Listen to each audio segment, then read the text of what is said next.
Navigating today's real estate market can be tricky. Want to buy or sell a house, finance or insure a house, or stuck with a house and don't know what to do? Florida Talk Real Estate has been your local one-stop real estate shop since 2012. Get the advice you need from your local real estate pros.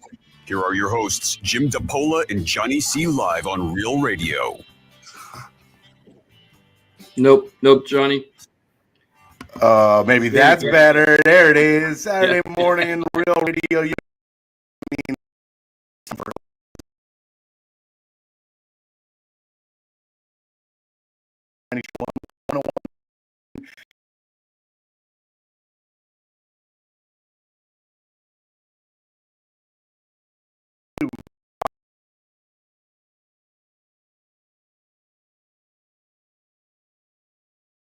the gates.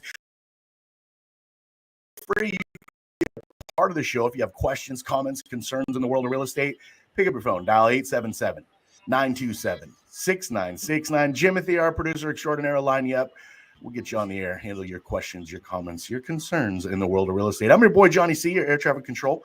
Let's say good morning to our starting lineup on this Saturday morning. It's been, feels like an eternity since I've said good morning to AJ Hollman with Touchstone Real Estate Services. Hey, my friend, how are you? Good morning. Doing good, thank you. How long has it been since we've had you on the show? It's been at least 6 or 8 months, maybe a year at this point. I don't know. It's been a little. It's been hectic, so it feels like it's eternity. I know your time is valuable, and boy, are we getting really deep into the trenches with AJ, with his experience in appraisals throughout South Florida. We'll get into that. We're going to have Pete Walsh joining us a little bit later on the show today as well. Painter, contractor extraordinaire with a lot of knowledge as well. But it's not a Saturday. It is not 2 hours of infotainment if I don't say good morning to my guy, Jimmy D. It's Jim DiPaola. Always tell you he runs a top producing Keller Williams team. Keller Williams Innovations is home of the Florida Home Pros, y'all. Jimmy D, how you be? Good, Johnny. This is the first. I'm making a phone call while I'm live on air. So Nice. Hold on here. Hey, Pete, we're live on air. Oh, hey, Pete. 877-927-6969. That's that toll-free number. Yeah, but I don't see you connected to us Jim's right not now. going to call It's you like I don't directly. see you. I don't but see you can call us It looks directly. like you're not And connected. always remember, you can reach the entire team. That's Florida Talk. Yeah, sign off and sign off again. As soon as I'll see a little square thing and I'll put you on. Okay. Perfect. Thanks. Yeah, thank you. Okay, Thanks, Pete. Sorry. Talk Real Estate is the .com, and that is your one-stop real estate shop. Your access to the entire team.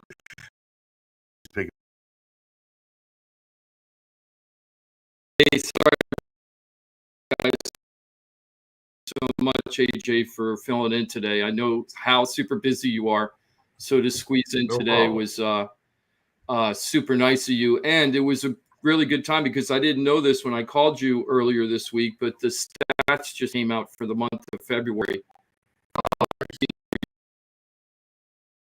Go a little bit.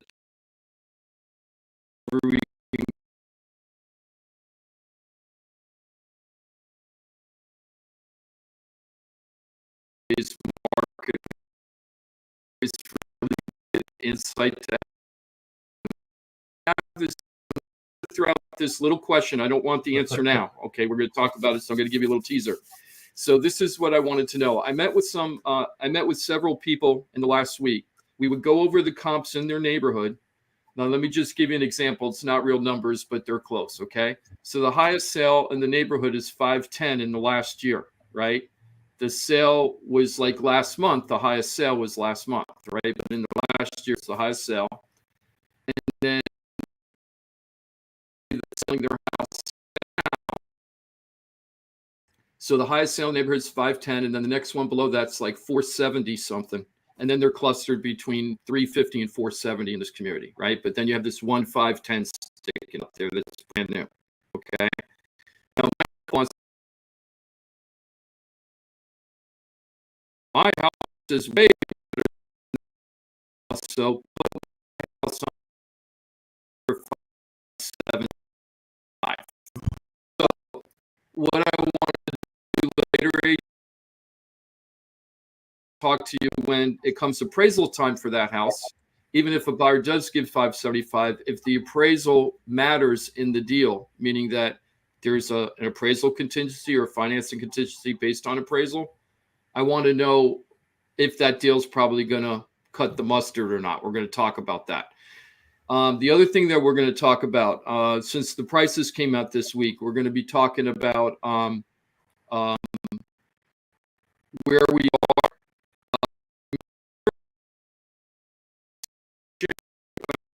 and the rates and the reserve rate. Don't worry about it. We won't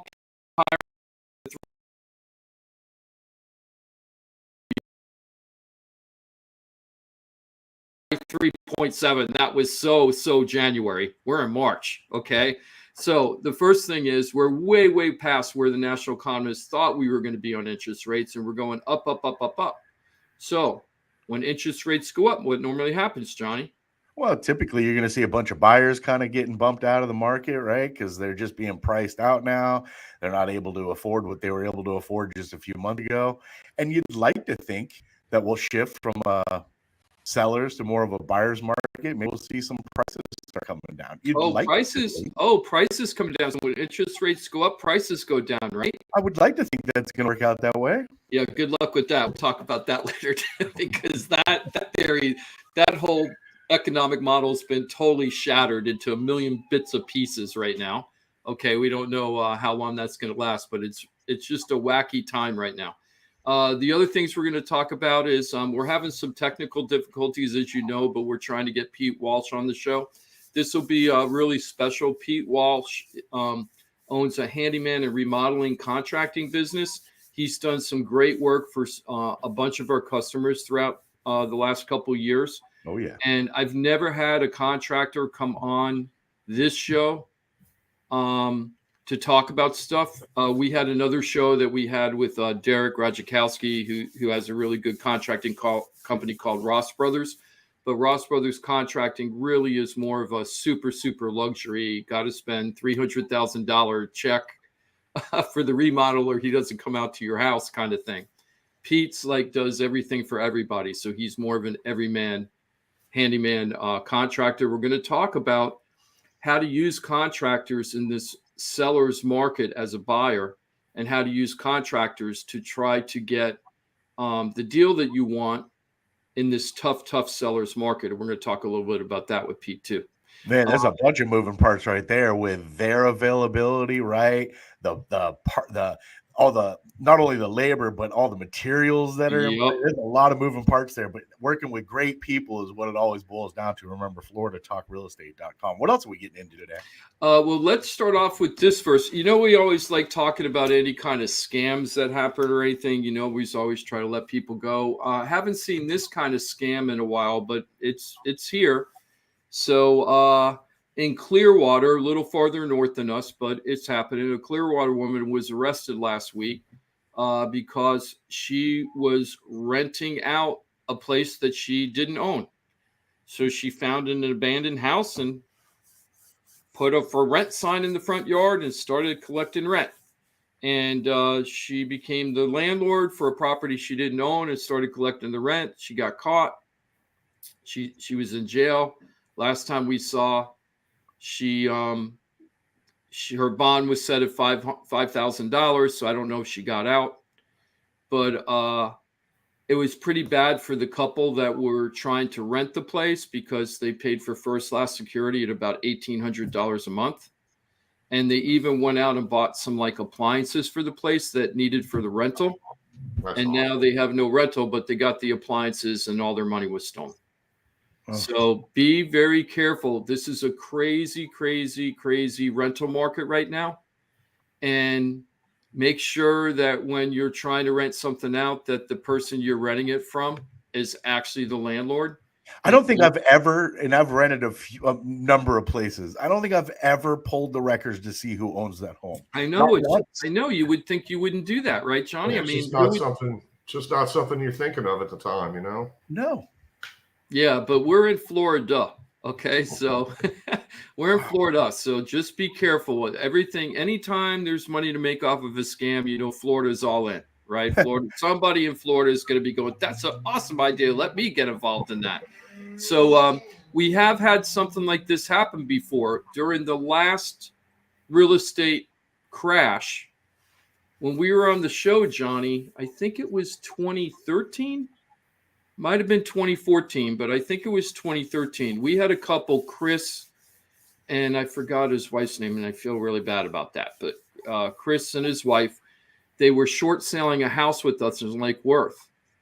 And while we were on the show, our phone was blowing up. And it was a realtor blowing up our phone while we were live on the show. So as soon as we got off the air, we called the realtor back and was like, hey, what's going on? And he said, hey, why didn't you tell me that the house that you had for sale is already been sold?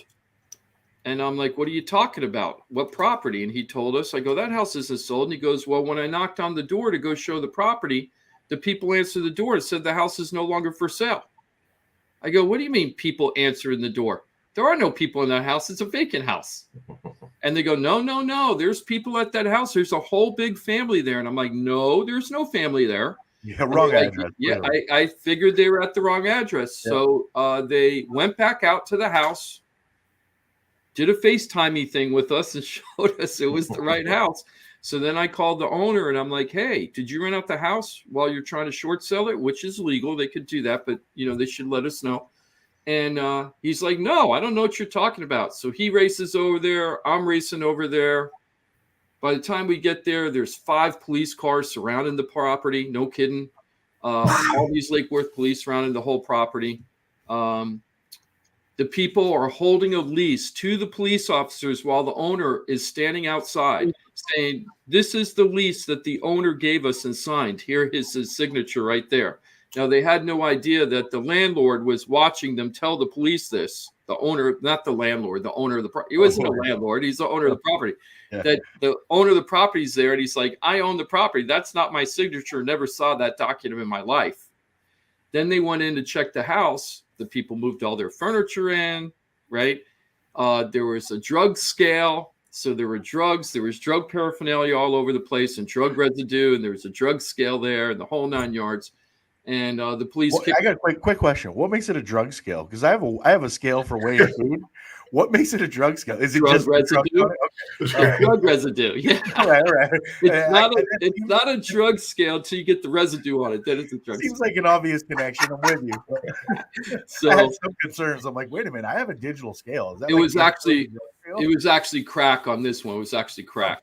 Okay, so what happened though was they kicked them all out, threw all the furniture to the curb right there, and the owners changed the lock, and then we ended up short selling the house for them and everything. So these kind of scammy things happen. And why would this scam? Why am I bringing up this particular scam? Well, according to Zumper's 2021 National Rent Report, and I don't exactly know who Zumper is, but I've heard of their name before. Maybe AJ's heard of Zumper. Have you heard of Zumper before? I know. I've never heard of them. Well, they come out with an annual rent report every year. That's why I'm using them. Okay. So they do this every year. They've been doing it for over 20 years. And it says the rent is too damn high. The rent is too damn high. And that's what it says, right? The 10 most expensive places where the rents grew the most, right? In 2021. 40% of the 10 cities are all in one state. Florida. Guess what state that is? Orlando and Miami are probably top 2. Yep. So let's go through the 4 out of the 10 most rising rent cities in the country. Number 10 is Portland, Oregon. That was a little surprising to me from a guy who came from Eugene. I don't think of Portland as super bustling, but I'm so far behind because I haven't been there since the 70s. Number 9. So number 10 was Portland. Number 9, Jacksonville, Florida. The annual percent increase was 32% from year over year for the average rent in Jacksonville. It increased 32%. The average monthly rent right now over there is $1,625 a month. Number 8, West Palm Beach, Florida. Annual percentage increase year over year, 34%. Average December rent, $3,020 a month. Number 7, Miami, Florida. Annual percentage increase, 34%. Average monthly rent, also $3,020. Number 6, I'm getting tired. Number 6, Fort Lauderdale. Annual percentage increase, 34%. Average rent, $3,020 for the average rent. Oh. Then number 5 comes in at New Jersey, which increased by 35%. Average rent up there is $3,700 a month. New York, 35% increase year over year, $3,700 a month. Brunswick, New Brunswick, New Jersey, 35%, $3,700 a month. Nassau County, New York, 35%, $3,700. And number 1, guess what state number 1 is in? Come on. Florida, come on. Nope. Austin, Texas. Yep. Ah. Austin specifically. Everybody knows about Austin now, right? So 40% average year over year increase in Austin, and the rent there is $2,290. I'm really surprised. That's like California South now. Austin. It is. Yeah. It is California. It's like a suburb of California now. Totally. Right? I'm surprised that those 3 are so clustered, though. I mean, West Palm, Lauderdale, and Miami, all on that same little strip. You know what I noticed, AJ? I'm sure this is what Zumper did. They probably did the metropolitan statistical area, that MSA, which is Dade, Broward, and Palm Beach, because Dade, Broward, and Palm Beach had the same exact figures. So it was probably that whole metropolitan area. There's a thing when people do analyze the economic statistics, you could do it by county. You could do it by, you could do it a million ways, but what's traditional is when you're talking about, they either do it by county or they do it by the metropolitan statistical area, right? Which is a region. So if you notice, the New York figures were very similar. The New York, New Jersey figures were exactly the same, 35% year over year, $3,700 a month, right? I bet you that's a metropolitan statistical area up there, that region. I bet you're all real close to each other. So anyway, rent is going through the roof, just super going through the roof right now. I was just talking to a guy yesterday who decided that he doesn't want to buy anymore and he's going to stay a renter. I think we talked about this the last time we were on the show. His rent, he decided he didn't like what he was going to be able to buy in the market for what he could buy. So he decided he was going to continue renting. So he called us up like on a Monday and said, I'm going to just re-up my lease for another year. And I was like, okay, I don't think that's a good move in the long run financially, but if that's what you feel you need to do, you should do that. So then Wednesday morning, he calls me back. That was Monday morning. Wednesday morning, he calls me back and he goes, hey, I guess I'm going to buy again. And I go, what happened? He goes, well, I called my landlord and I was paying $28.50 a month. And now they want me to pay $36.50 a month. Yep. I had some friends call me a couple of weeks ago. Their rent went from $1,700 to $2,700. And when I looked, they were going to be that was a cheap rent for their neighborhood. They had been left there. They'd been there for years. They'd had some increases, but the landlord was like, now I've got to move in on these new rates, It's getting really, really crazy. And so what happened then is this gentleman, I talked to him yesterday and now he's out again and now he's going to rent. So what happened was he went back to his landlord and negotiated a rent. He's still paying 10% more than he did the year before, but 10% is nothing, to be honest with you, compared to what it could have been. Yeah. So he's going to continue renting. And this is the interesting part when you talk to these people, AJ and Johnny, is that when you talk to them and you say to them, well, what's your game plan? So you're going to rent, then what are you going to do? Right?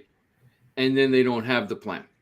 Right. And the thing is that you're betting, you don't know what's going to happen in the future. You do know what's happening now. You have control of knowing what's happening now because it's happening. Right. We know that inflation's going up, interest rates are going up, and we're going to get to it, but prices are going up too.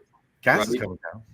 So there's gas coming down a little tiny bit. We'll see how long that lasts, right? Hey, get excited. Hey, anything's anything. Right. Have a better attitude, Jim. Exactly. Reading the first numbers on Low Drive today. No way. I didn't see any threes. Oh, that's good. Threes. Oh, I didn't see any threes today. I only saw fours.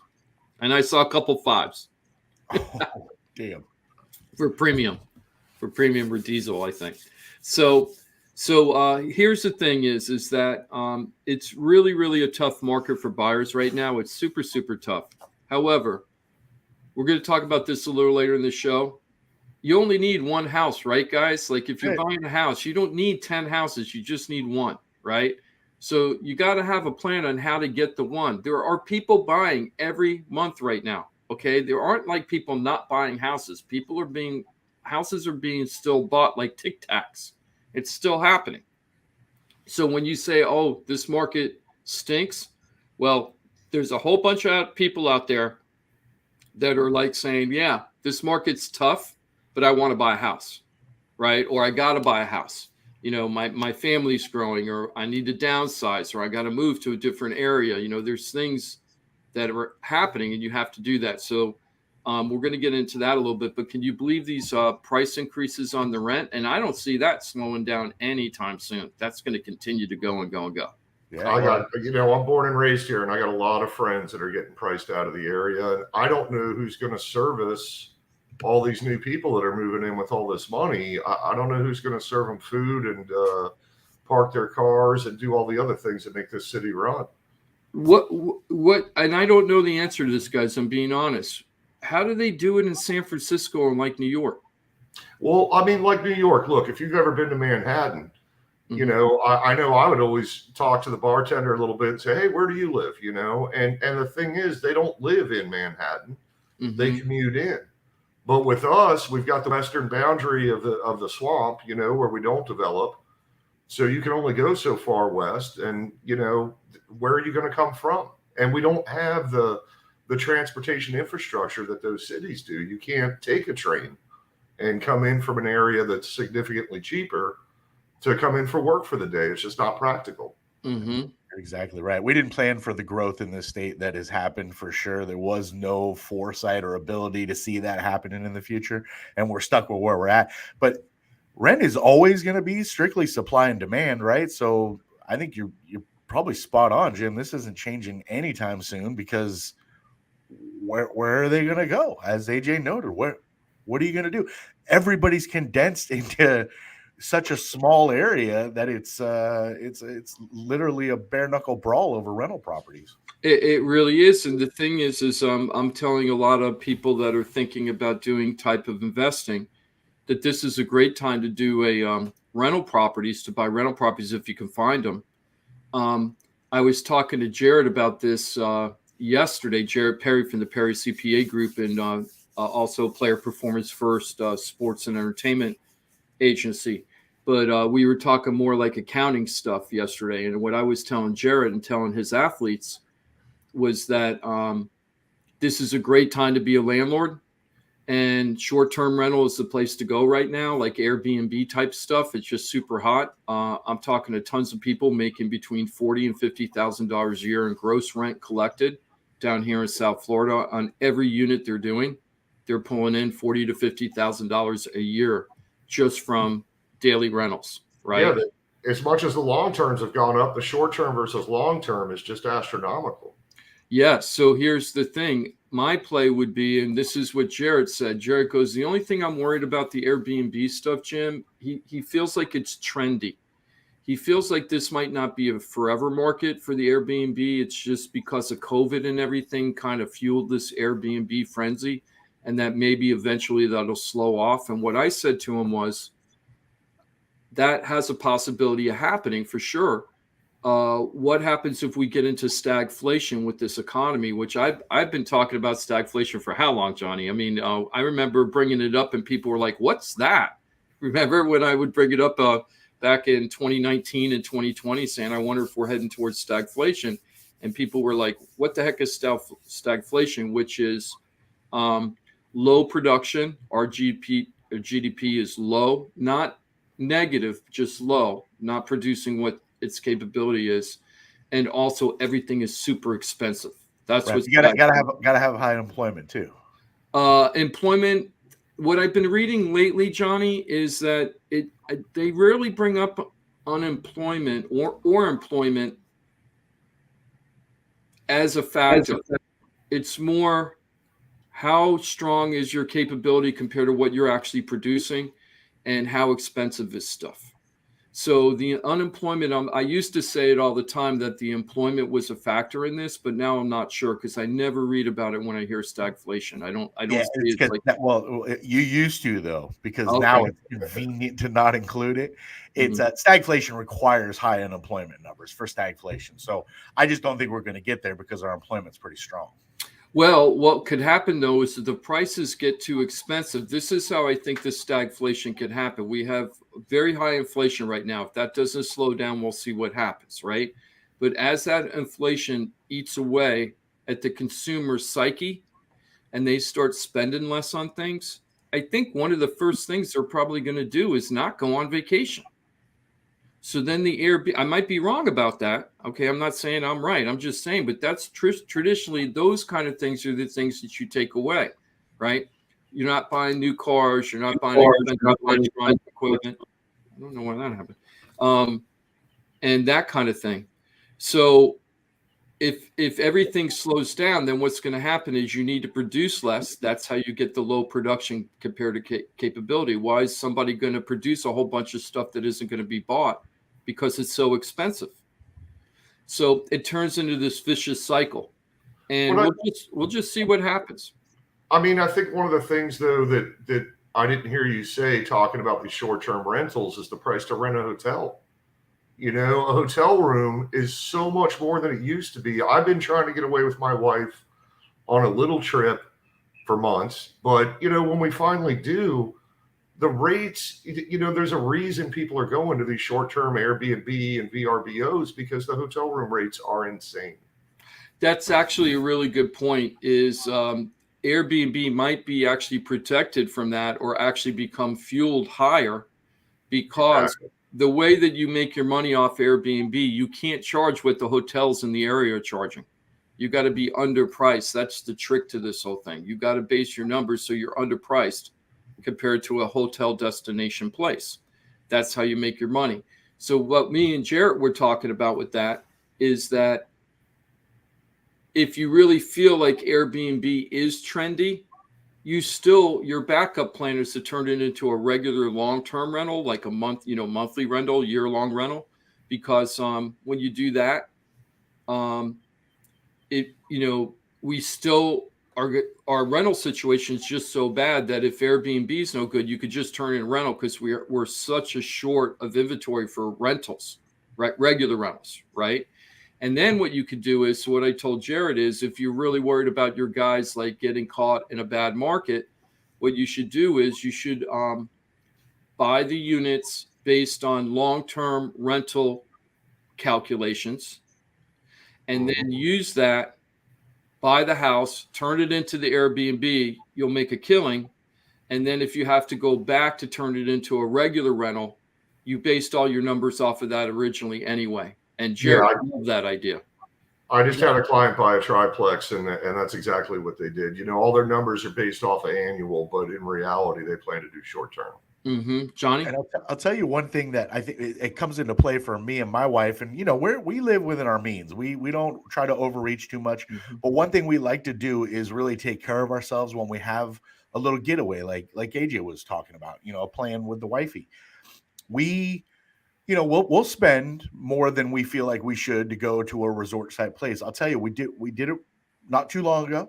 And I don't know the next time we're going to do it. I think we're definitely leaning Airbnb because, and even if the price is similar, and I'll tell you why. AJ kind of mentioned it a little bit earlier. There's just no staffing in these places. So when you pay, you know, for the experience at a resort type place, I want every place open. I want to be able to go and do the spa. I want to do at midnight. I want to go get a pizza at that place over there. You know what I mean? It's because I'm paying for this experience.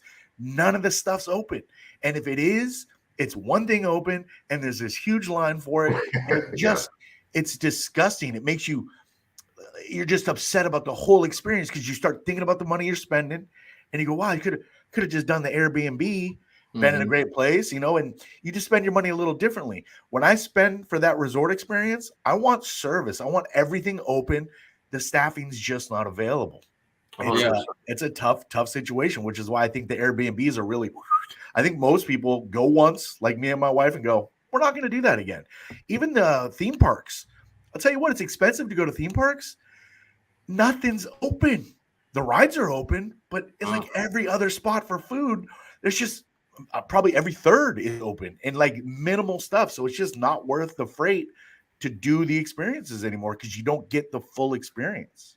Huh. That's wild. I noticed. I think Airbnb is propped up because of that more than anything. Yeah, we did the Airbnb for the Super Bowl weekend when I went out with Player Performance First to go with Rico Cash, the rapper that we represent. And we went out to a couple pre-Super Bowl parties. For that, we all booked, we booked like 4 Airbnbs because the hotels, we found out so late we were doing it that the hotels really weren't available.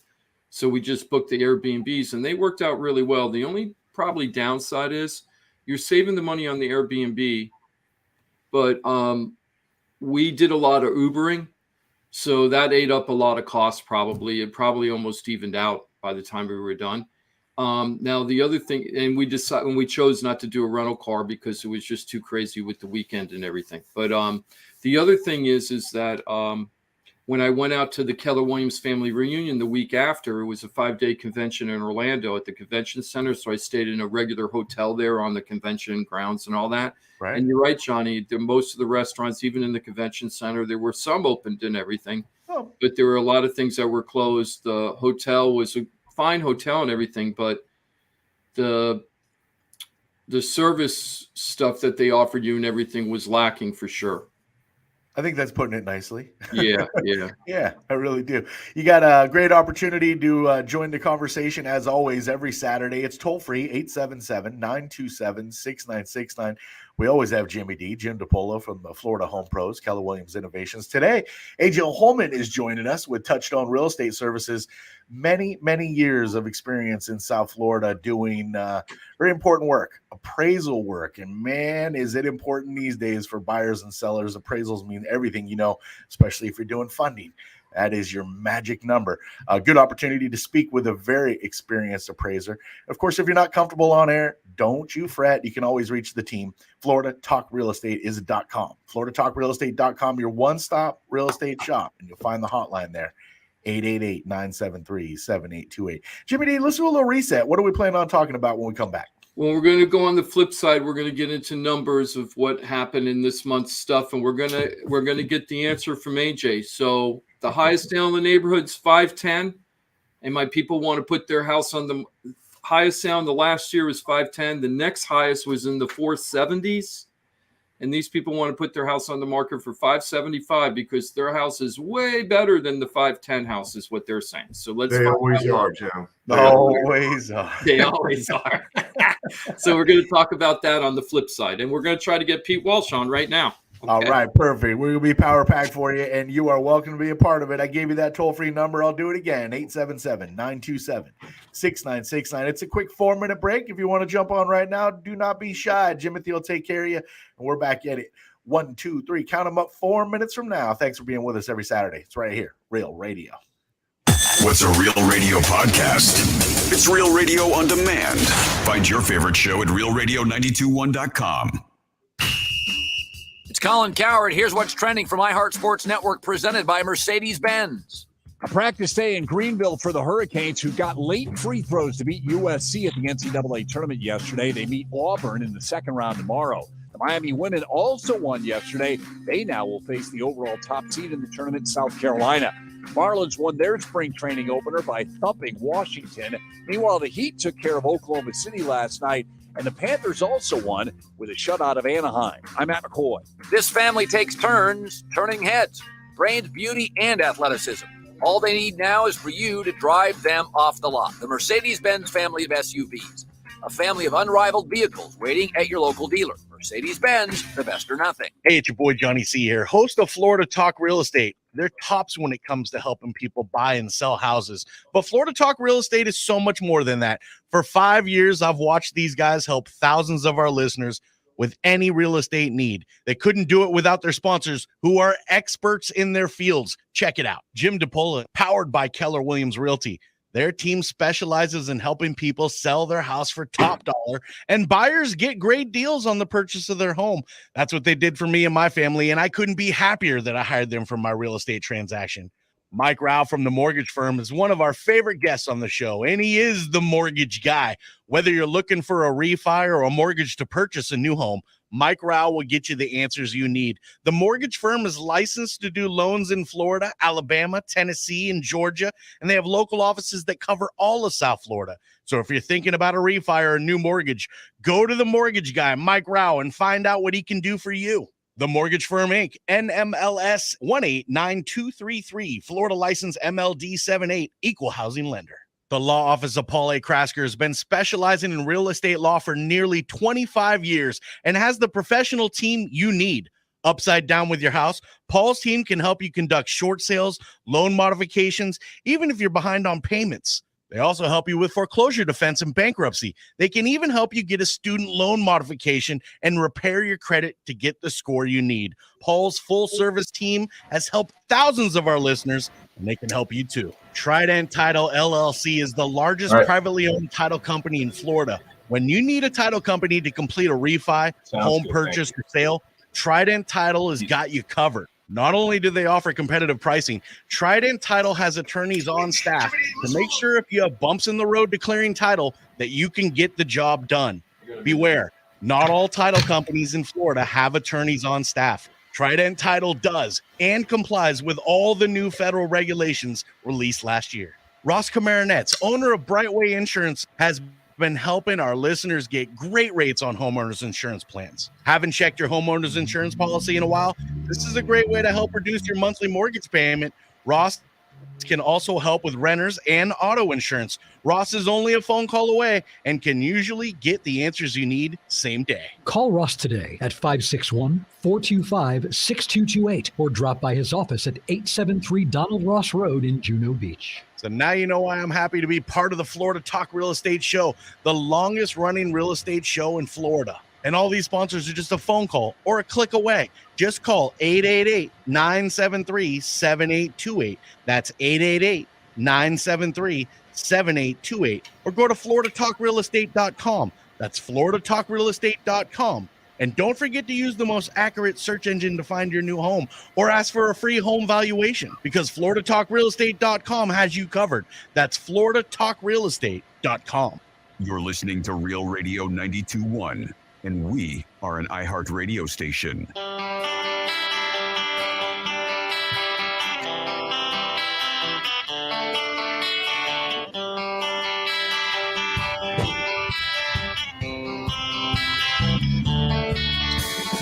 This is Florida Talk Real Estate with Jim DiPaola and Johnny C. Got a question for the show? Call us live at 1-877-927-6969.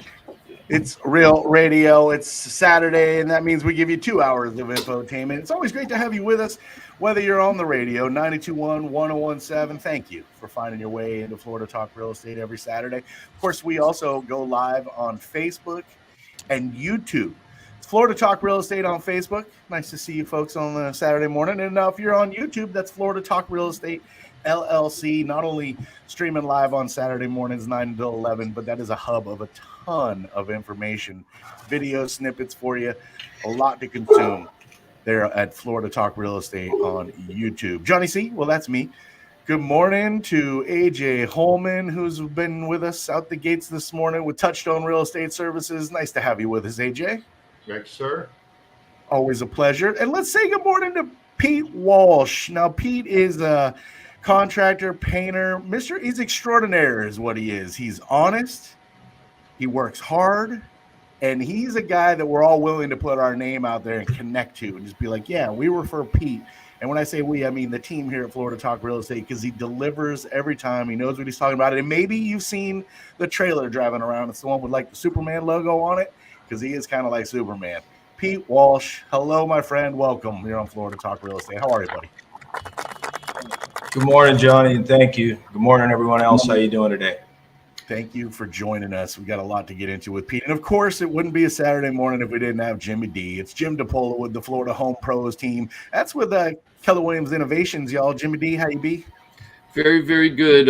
Happy South Florida, everybody. It's a little bit of a cloudy day, but it's still pretty sunny. It doesn't look like it's going to rain right now, so it's looking pretty good. Yeah. Seafood Fest at Common Park this weekend. Oh, is that what you're doing?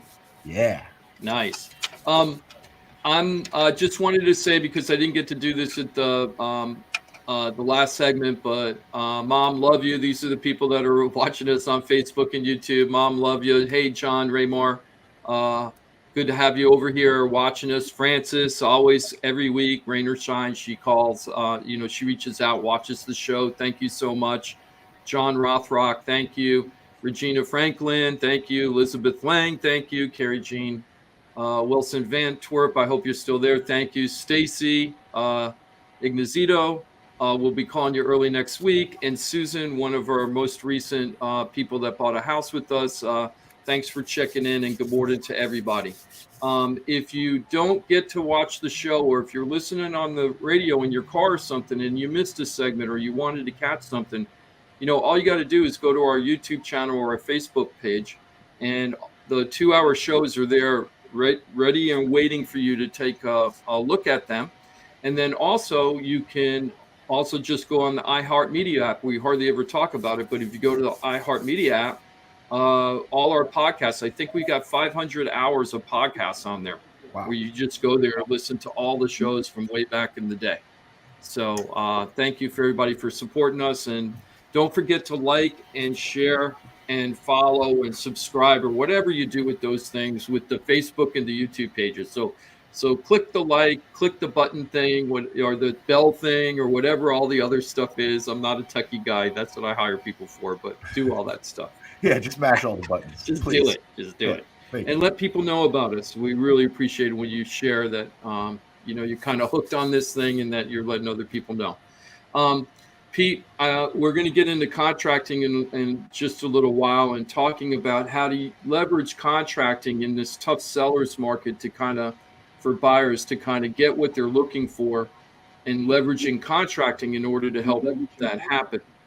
But first, I want to get in with AJ, because I don't know how long AJ is going to be able to stay with us today. He didn't. I'll be able to hang out a little longer. Okay, cool. But so let's just go over numbers, the monthly numbers from the Realtors Association of the Palm Beaches, as to what happened in the local counties here. Okay, so we're going to go over that first, and then we're going to talk about how sellers try to justify what they want to sell their house for, and how some of the realtors just don't really get it, of what if the house needs to appraise. I don't think a lot of them understand how you make that happen or not, and we're going to talk a little bit about that. And as I'm talking to you, I'm trying to pull up this stuff, so hold on. Well, it's a good opportunity for me to let everybody know. If you got a question, you want to dive into the conversation, don't be shy. Pick up your phone. You can dial 877-927-6969. Jimothy, our producer extraordinaire, he'll line you up, and we'll get you on the air, hopefully get your answer, and get to what you're dealing with. We will not keep you waiting. If you want to make that call, we will take that call. And remember, if you're not comfortable, you can always reach the team, floridatalkrealestate.com. Thank you, Johnny. So we're going to talk mostly about single-family homes today.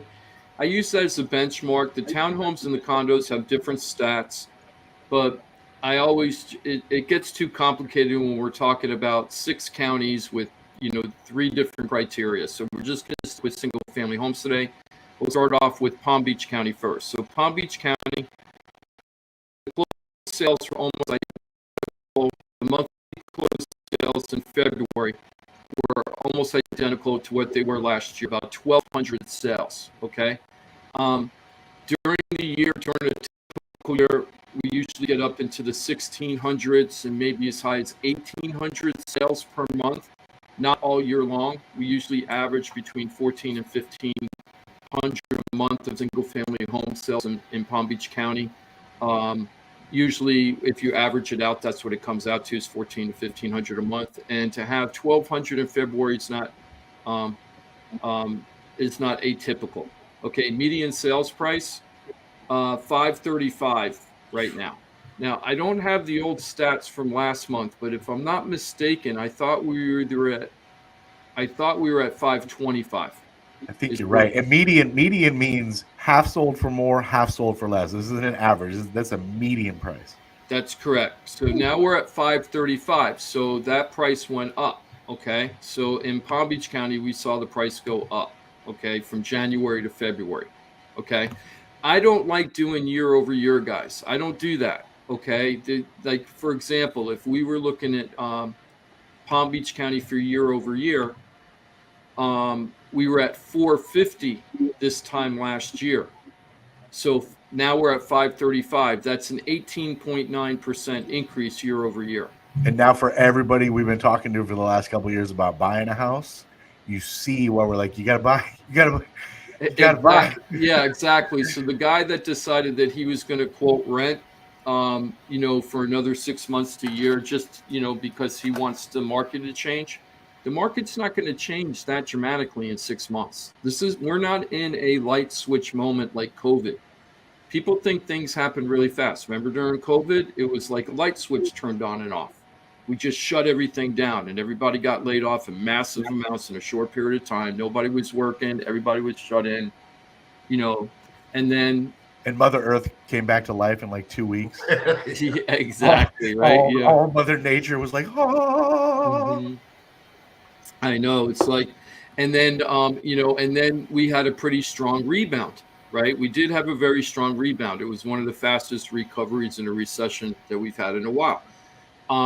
During the last crash, when we had the real estate market crash in, you know, between 06 and 09, I don't know if you guys remember, but the president at the time said the fundamentals of our economy are strong. And then 2 weeks later, Lehman Brothers was gone.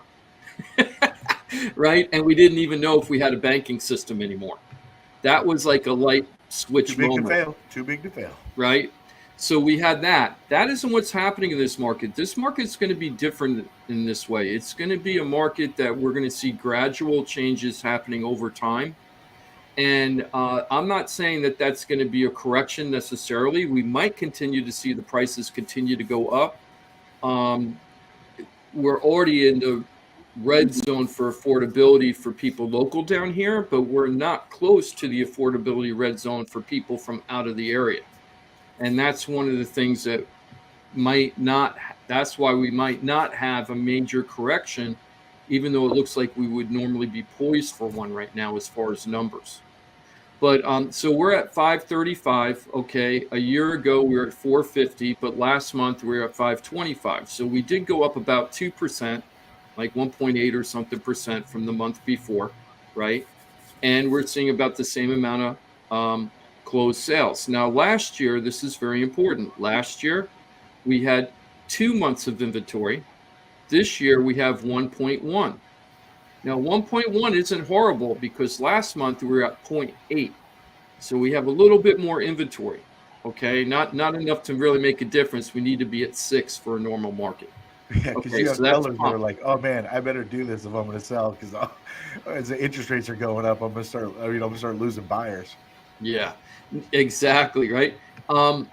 Martin County. Okay, I don't like talking about Martin County too much. It isn't that I don't like Martin County. I love Martin County. Hope Sound is Stewart. I love the Stewart downtown. Big fan of Martin County, right?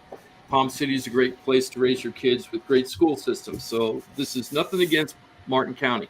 But there's so few sales over there that one multi-million-dollar house sells 1 month and then it doesn't sell the next month and it skews all the numbers. So the numbers in Martin County are wildly change every month.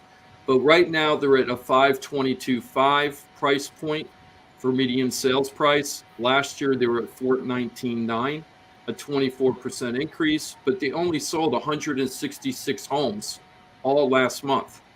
Palm Beach County sold 1,200. That's why Martin County, it's kind of hard to judge what's going on over there based on monthly statistics. St. Lucie County, I can't believe this. Johnny, when we started this show in January 2020, I was thinking about this when I was driving over here. 2012, when we started January 2012, Johnny, the median home price in St. Lucie County was between $90,000 and $110,000 back then. Yeah. This February, we hit $350,000. A year ago, we were at $275,000. We're at a 27% year-over-year price increase from the year before. Okay. Month supply inventory, 1.0. That's also up a little bit, just a little tiny bit from the month before. I think we're finally starting to see some people putting their houses on the market finally, because, it's always the buffalo herd. It seems like we're going through this buffalo trend right now where everybody's, we're getting at the beginning of it where people are realizing maybe I should do something now, as far as trying to sell the house they're in. Now, the next county, Miami-Dade County.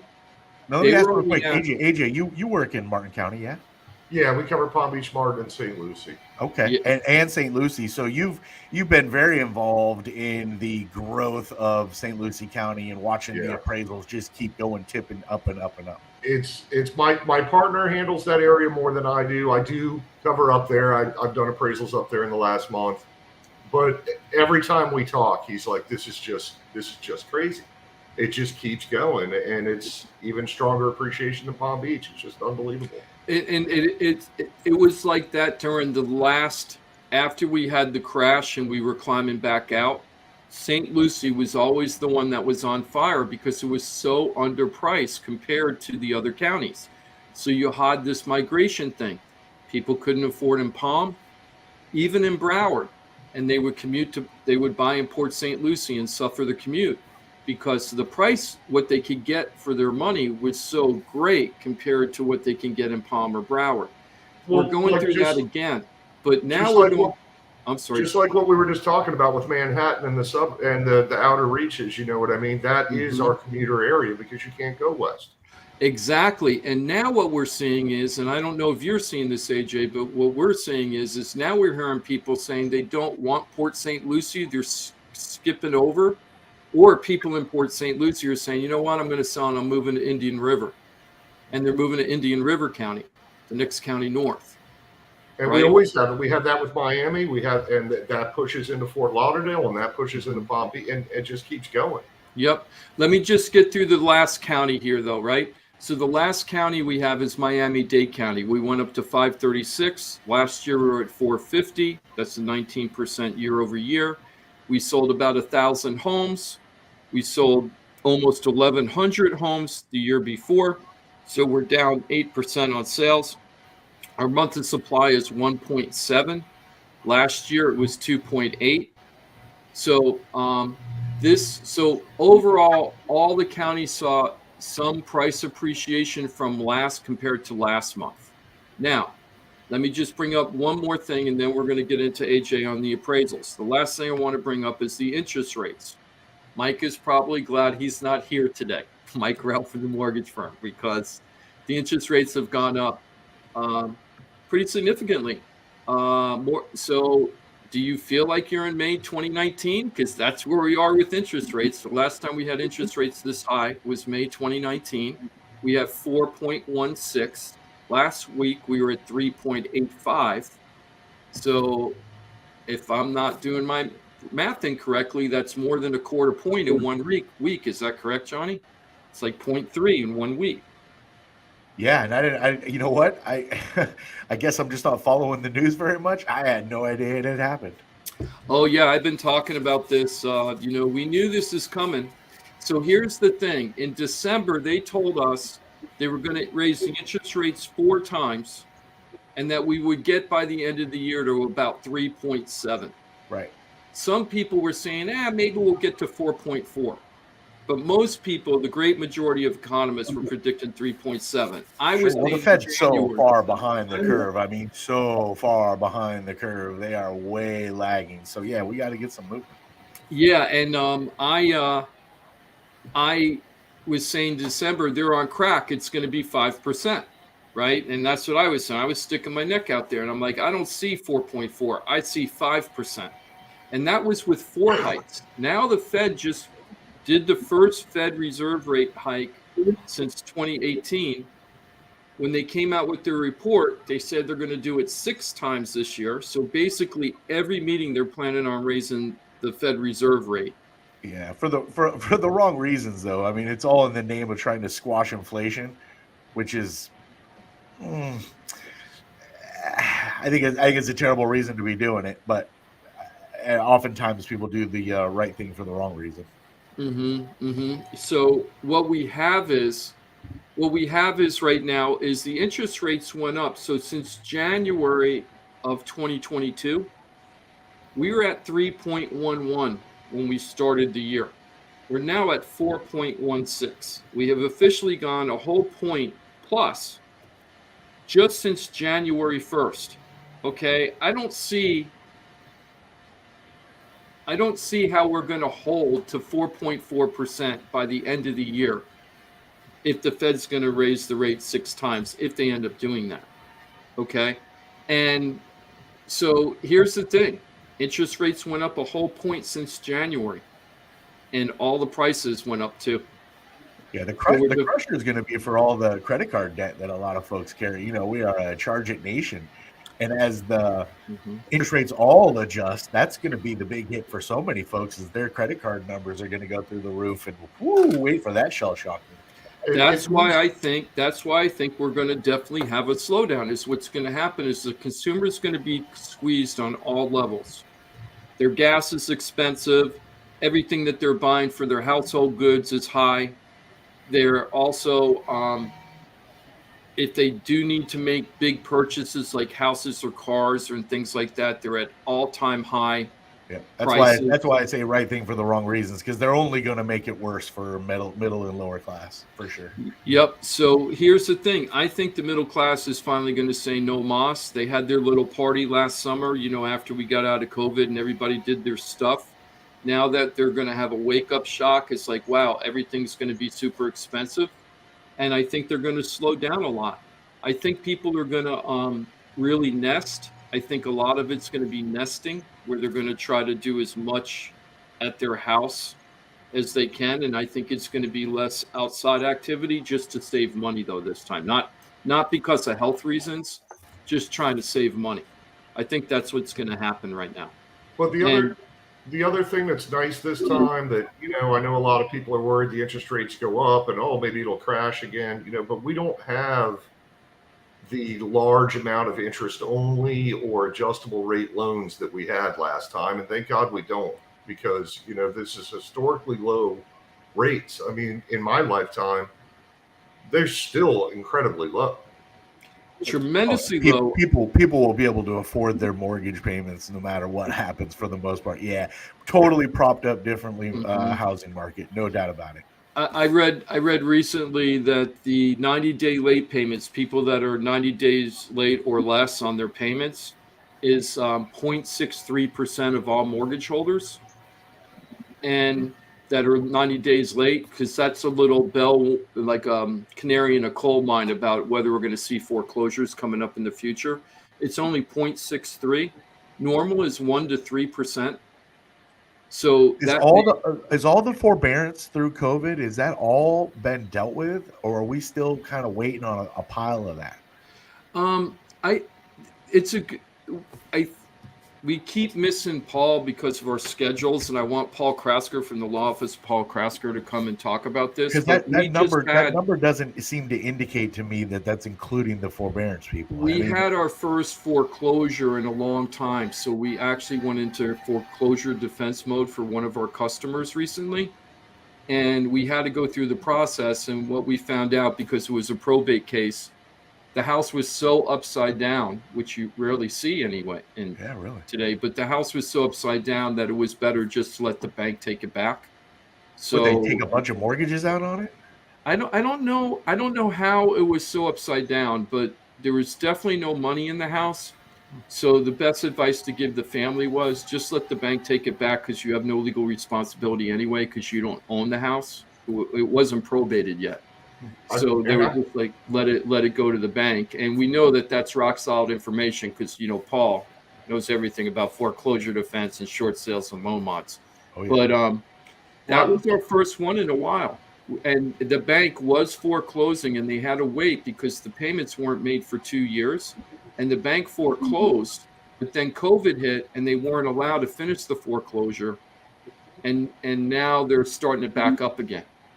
Well, I was just going to say, Johnny, you asked about, with a forbearance, is that going to create maybe a little mini wave or whatever? And I think would probably, and I don't know, I haven't done a lot of research on it, but just anecdotally, I think a lot of people were able to work it out because the appreciation's been so strong. So even if they were in trouble and didn't make payments for a year, they're still going to be able to work out, you know, a new mortgage payment based on the new value that's going to rescue them out of a bad situation. And you know, AJ, in a little experience that I had connecting people with Mike Rao, the mortgage guy from the mortgage firm, part of our team, the experience that we had with folks that were dealing with their bank through the forbearance, through COVID, was that the banks were going to do the right thing for folks. They were really not holding their feet to the fire. They were, you know, working with them pretty well, moving a lot of the things in the back of the loan, you know, making it so that they can stay in their homes, keep making the payments. And that's what everybody's hoping for, right? Keep making the payments. The bank gets their money. People are in the home they want to be in. And it looked like that was going to be the prevalent path. And I guess we're on that path still. The big difference between this crisis, the COVID crisis, and what we had before with the crazy mortgages and, you know, turning into mortgage-backed securities and all that, and turning into stocks, was that the federal government refused to bail out the real estate industry at the beginning during the last crisis. But this crisis, they jumped in and focused almost exclusively, well, not almost exclusively, but they focused a very big component was making sure that people couldn't be foreclosed on, that renters weren't kicked out of their place, even at the expense of landlords at the time. They really, really, you know, if I were a landlord, it would have been so frustrating to have the federal government telling you how to run your business. You know what I mean? But in the bigger picture, it was better for the economy because it helped us bounce back faster as we didn't go. Think about if everybody lost their houses during the COVID crisis or their places to live. That would have been, because we already went through that in 2006 through 2009. Yeah, we have right? 10 cities everywhere. Yeah, it would have just been crazy times. So far it looks like we're getting out of it. The only way I see that the foreclosure rate is going to increase is only if they start doing layoffs. Only if we see layoffs, and we're not seeing that right now. We have too low of unemployment right now. We have not enough people. So until we start seeing layoffs, I think the real estate market's going to stay like this. I know that there's a lot of people out there, like the guy I was talking about earlier this morning, who just doesn't see it. But the thing is that we just proved, at least for 1 month, interest rates went up a whole quarter point in the last 30 days, and the prices went up 2% across the whole South Florida region. So we are defying gravity. What goes up must go up. And we're defying it. I'm not saying this as a bully pulpit, you know, things are great. I'm really uncomfortable about this market. We're treading in territory we've never really seen here. And what I'm wondering is if we're going to become the next San Francisco, the next Los Angeles, the next Manhattan, and that all those people are waking up that are leaving those areas and saying, holy smokes, the properties in Florida are so cheap compared to where we live. And that's what's going to fuel these increases. And that the regular people that live here, they're the ones that are going to bear the brunt, like AJ says. Where the heck am I going to live? So we might be seeing that. So even though we might be morally opposed to that, you know, consciously, it might happen. I don't know if anybody's going to be able to stop that. I think the people that have owned homes here, at least speaking from experience with my friends, because I'm born and raised in this area, the people that own homes, thank God we have the Florida Save Our Homes Act, because if our taxes were all going up to match this new stuff, everybody would be getting the hell out of here. There's just no way we can afford it. But the ones that don't own their own home, who haven't owned it for a while, a lot of them are going to get pinched, and a lot of them are going to leave. But that's just the way it is. I mean, there's not much you can do about it. Yeah. And I also think that it's going to make that income is going to rise. If we continue this trend, it's going to have to be income rising. Yeah, Johnny? Well, and we all know that's been snail's pace for sure. Everything's going up except for what we bring home. At least maybe you saw a little bump, but with the inflation, it's definitely sucking that bump in your pay. It's not going up to 30 to 40% the rents are, that's for sure. Yeah, for sure, right? 30%, can you imagine? 877-927-6969. That's a toll-free way to be a part of the show. It looks like Anthony has a question about cash out refinance. Let's go ahead and get Anthony on the air here. Sound good, Jimmy D? Sounds good. Perfect. Anthony, thanks for your patience. Welcome. You're on Florida Talk Real Estate. How are you, my friend? Doing very well. Good morning, boys. Morning. Hey, Anthony. Veteran residential appraiser. You hear me? Yeah, we got. Yeah, so what was Hello? the question? I'm sorry, I didn't hear the question, Anthony. All right. Anthony? I'm a appraiser down in Indian River County. Go ahead, buddy. I'm an appraiser in Indian River County. Oh, you're an appraiser in Indian River. I'm sorry, your phone's breaking up a little bit, Anthony, so we apologize. You're an appraiser in Indian River County. I apologize. I'm going to throw this out there and let you guys talk about it. I'm just, the last year and a half is just refi for me. And I can tell that they're all cashed out refi. And a lot of the people are like, hey, get as much as you can. So people are cashing out 80%. And is that going to be just another wrench going into the system? Huh. That's interesting. AJ, are you seeing a lot of cash out refis? Because in our business, we're not seeing that many cash out refis. We're seeing people up until the interest rates started going up.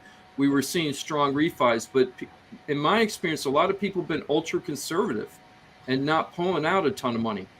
But that's just my little thing. It doesn't mean that that's true.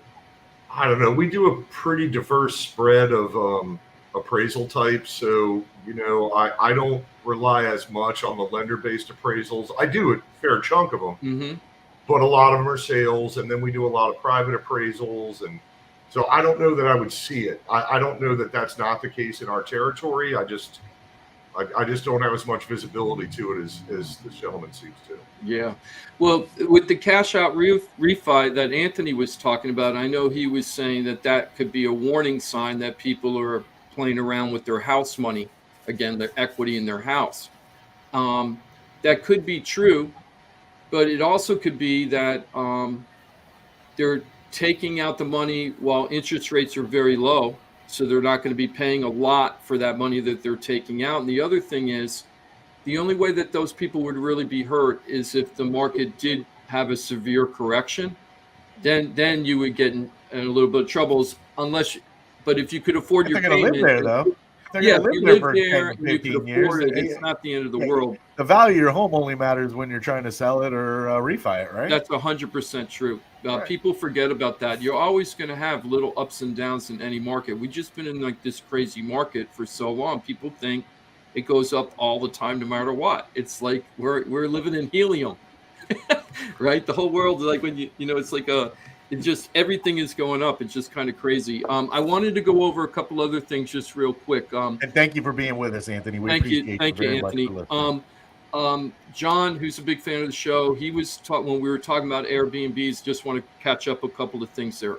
John was saying that some of his buddies are renting out using Airbnbs, and he was wondering about the insurance issues of being an Airbnb renter and a landlord for Airbnbs. And I don't have all the information on that, but remember we talked with Ross about this on air a couple of weeks ago, and Ross said there is special short-term rental insurance you should get when you do that. So if you're going to do this, make sure that you do it the right way and you use all the tools. It's a business. When you buy these houses and you're doing Airbnb or even a long-term rental, that's a business, okay? So you treat it like a business and you do the right things. And one of the things that you would do is make sure that the property is insured right so that you can protect your asset, right? The other thing is Susan had a question for Pete Walsh, our first question ever for Pete Walsh on the show. But you're not going to be able to answer it totally, Pete, but we're going to get to it in just a little bit. Susan just bought a house with she needs sewer lines in the house. And she's wondering, first of all, do you replace sewer lines, number one, and like how do you deal with that? We're going to talk about that in the next segment. Okay. So Susan, we'll get to that, and John, we could always get you to Ross for that, and but there is special rental insurance you should have for that. Now, I'd like to go back to what we were going to ask. I know we're running a little late here, so we're just going to plow through. I wanted to ask AJ. So here was the hypothetical thing we were talking about praises. We just went over interest rates went up, prices went up, right? So AJ, you're in a gated community, so you know that it's pretty easy to compare all the properties, okay? So you're in a gated community, highest sales 510 in the neighborhood, next highest sale, which is like the most recent sale, okay? And then the next highest sales like in the 470s. And the rest of the houses are clustered between 370s and 470s. You have this 510 outlier, which was the most recent sale. It was cash, okay? And now an owner puts their house on the market for 575. And the reason why they're doing that is they say that their house is way better than that $510,000 house. I know that house. My lot's better. My kitchen's better than their kitchen. You know, my roof is only 8 years old. They've got a 12-year-old roof. You know, they just start telling you why they think their house is better. People never see the negatives of their own home. They can easily point out the negative of every other home in the community, but not their own. Well, don't be mean. Don't be mean now. I'm teasing you. So let's say I put it on the market for 575, and let's say I get a buyer. And let's say that the buyer, though, has either a financing contingency or an appraisal contingency on the house. And now you're coming out there and you need to appraise this house. Is there any way that you're going to be able to justify the 570 on the basic information I gave you? I know I didn't give you all the stuff you need, but based on what I'm telling you. Well, let's few things. Number one, let's assume that the 410 or the 470 and the 510 were basically identical homes. Okay. Similar market appeal, one, you know, whether they have pools or not, views, that kind of thing. Mm-hmm. How far in between the two sales was it time wise? Okay, because I'm going to try to stick to this actual real complicated. I'm not using real numbers, so nobody can go, hey, that's the property I was talking. You're talking about my property, because I'm kind of mixing and matching what happened. But let's say that what's today, like this 19th. Let's say the last sale was March 11th at 510, right? And the 478 was in January, because there were no sales in February at all, because there just isn't any inventory. Okay. Okay. Well, then that's not as bad as I thought as far as the appreciation, because yes, it jumped up about 8%, assuming those are the same, and basically assuming that the difference between the 470 and the 510 was just time. Okay. So looking at it from a perspective of a time adjustment or a time value consideration, that's 8% in about 3 months. That's not as bad as I thought it was going to be. I thought you were going to tell me they were a month apart or 2 weeks apart or something. Now that happens sometimes, but this time I remember this neighborhood was there was a gap. So first of all, you've got inside the community, and you're looking at that as the most comparable homes, and you're right. But it's also the submarket in general. So what I might do is, if it's jumping from 510 to 570 over a certain period of time, and I don't have any other comps in between that time period in that neighborhood, then what I'm going to do is look outside the neighborhood, at least to try to determine in the submarket what's the rate of appreciation been. You know, it's funny, when you guys first had me on here, Johnny was like, I don't understand how just because my neighbor sells for $100,000 more, that my home is worth now $100,000 more. That doesn't make any sense. And I said, it's not one sale, it's several. You know, one guy can go in and do something crazy, but are multiple people going in there? Is the market at large going in there and doing these big appreciation jumps? So I guess my answer is, outside the neighborhood, where the homes that were 510 2 months ago, are those now all contracting at 570? Are those all making that same jump? I'm seeing that in another neighborhood, AJ. I just saw that. Like the high sales right now at this moment, they were like, let's just say 500 flat, but the pendings, they had like 6 pendings there. Yeah. And the pendings were like, so the highest price, let's just say, was 500 flat, but the 6 pendings were 525 to 650. Okay. And they were all pending. Yeah. And I was like, wow. And I've got that with, I've got a friend that's got a property listed right now where that's the situation. All of the sales are at 600 and under, and all of the pendings are between 6.25 and 7. Mm-hmm. And so, yes, you know, maybe that home that they're getting ready to sell, they're going to get a contract at 550 or 570 or 580. What I'm doing as an appraiser right now is I'm calling all those pendings. And I'm finding out, and I had one the other day that was pending at 800. And I thought, you know what, this is a little bit of a low sale. It looks like, let me call him. And I do this with almost all the pendings for my files now, because I called the agent and said, hey, are you under contract any chance over 800? And he said, yeah, actually it's 895. And we closed yesterday for cash. So it went $95,000 over the list price, over 10%. Over 10%.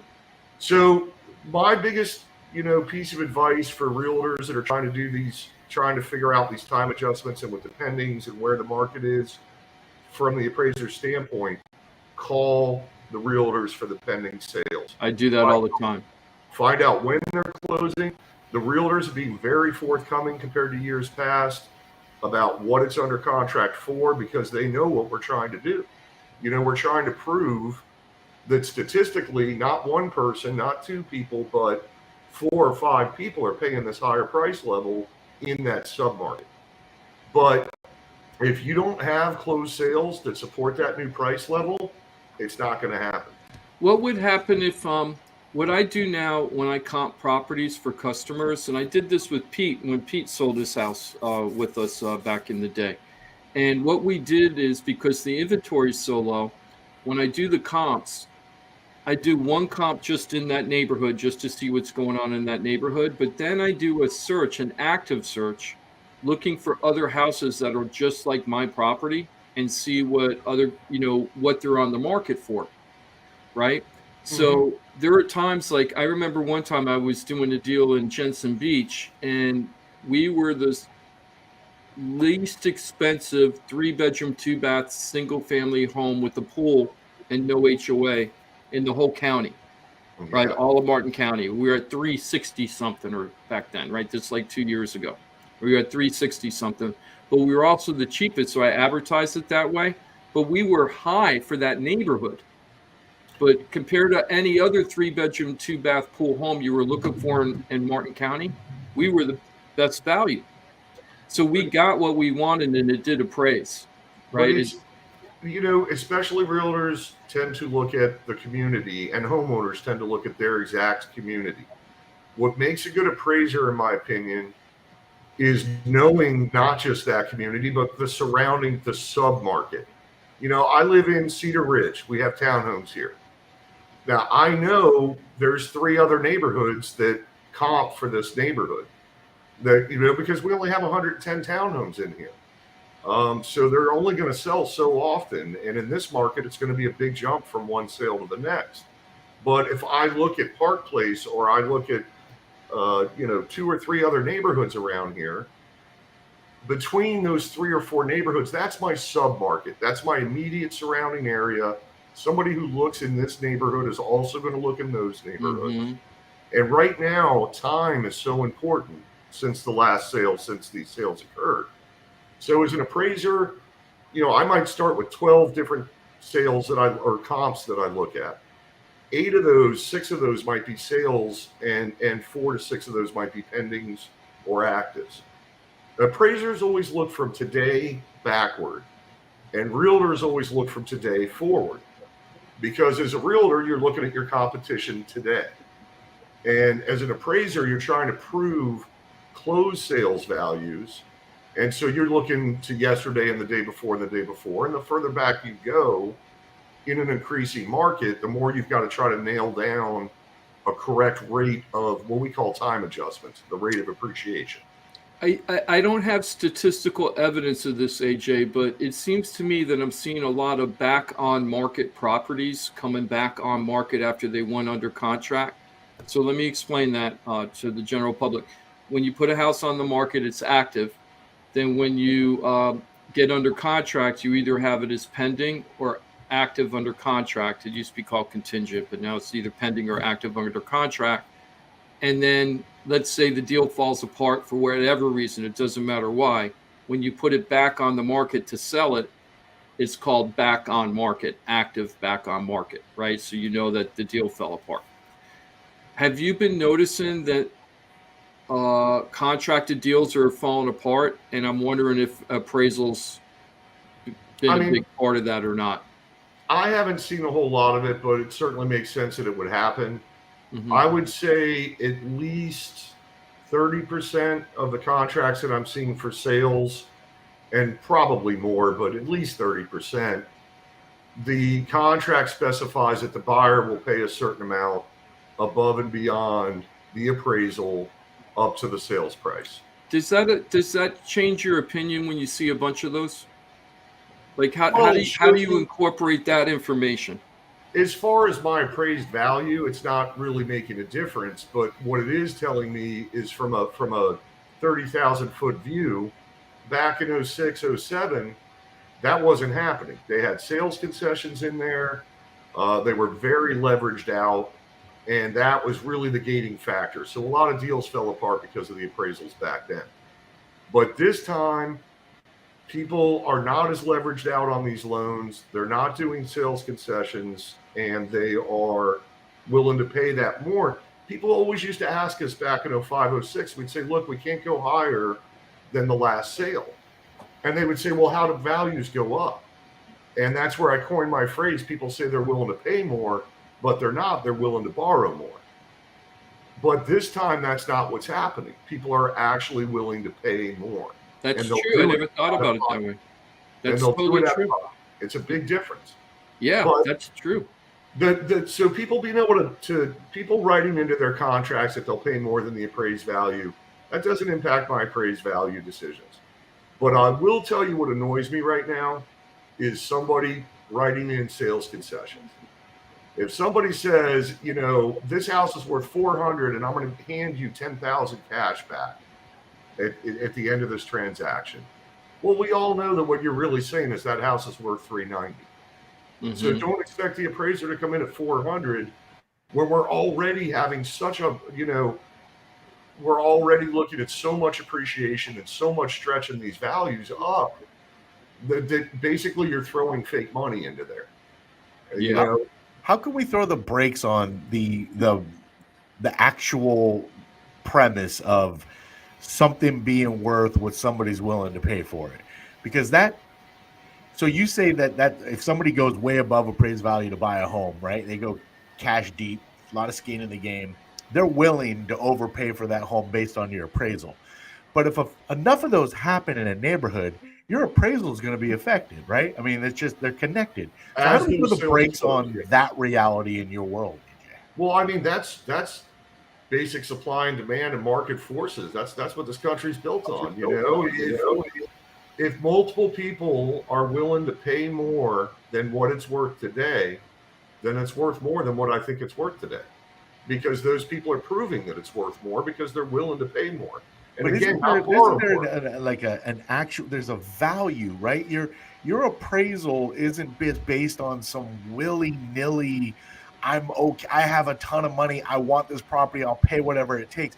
Your appraisal is based on, there's a substance involved in your appraisal, right? It's not, you're not just pulling numbers. You have years of experience.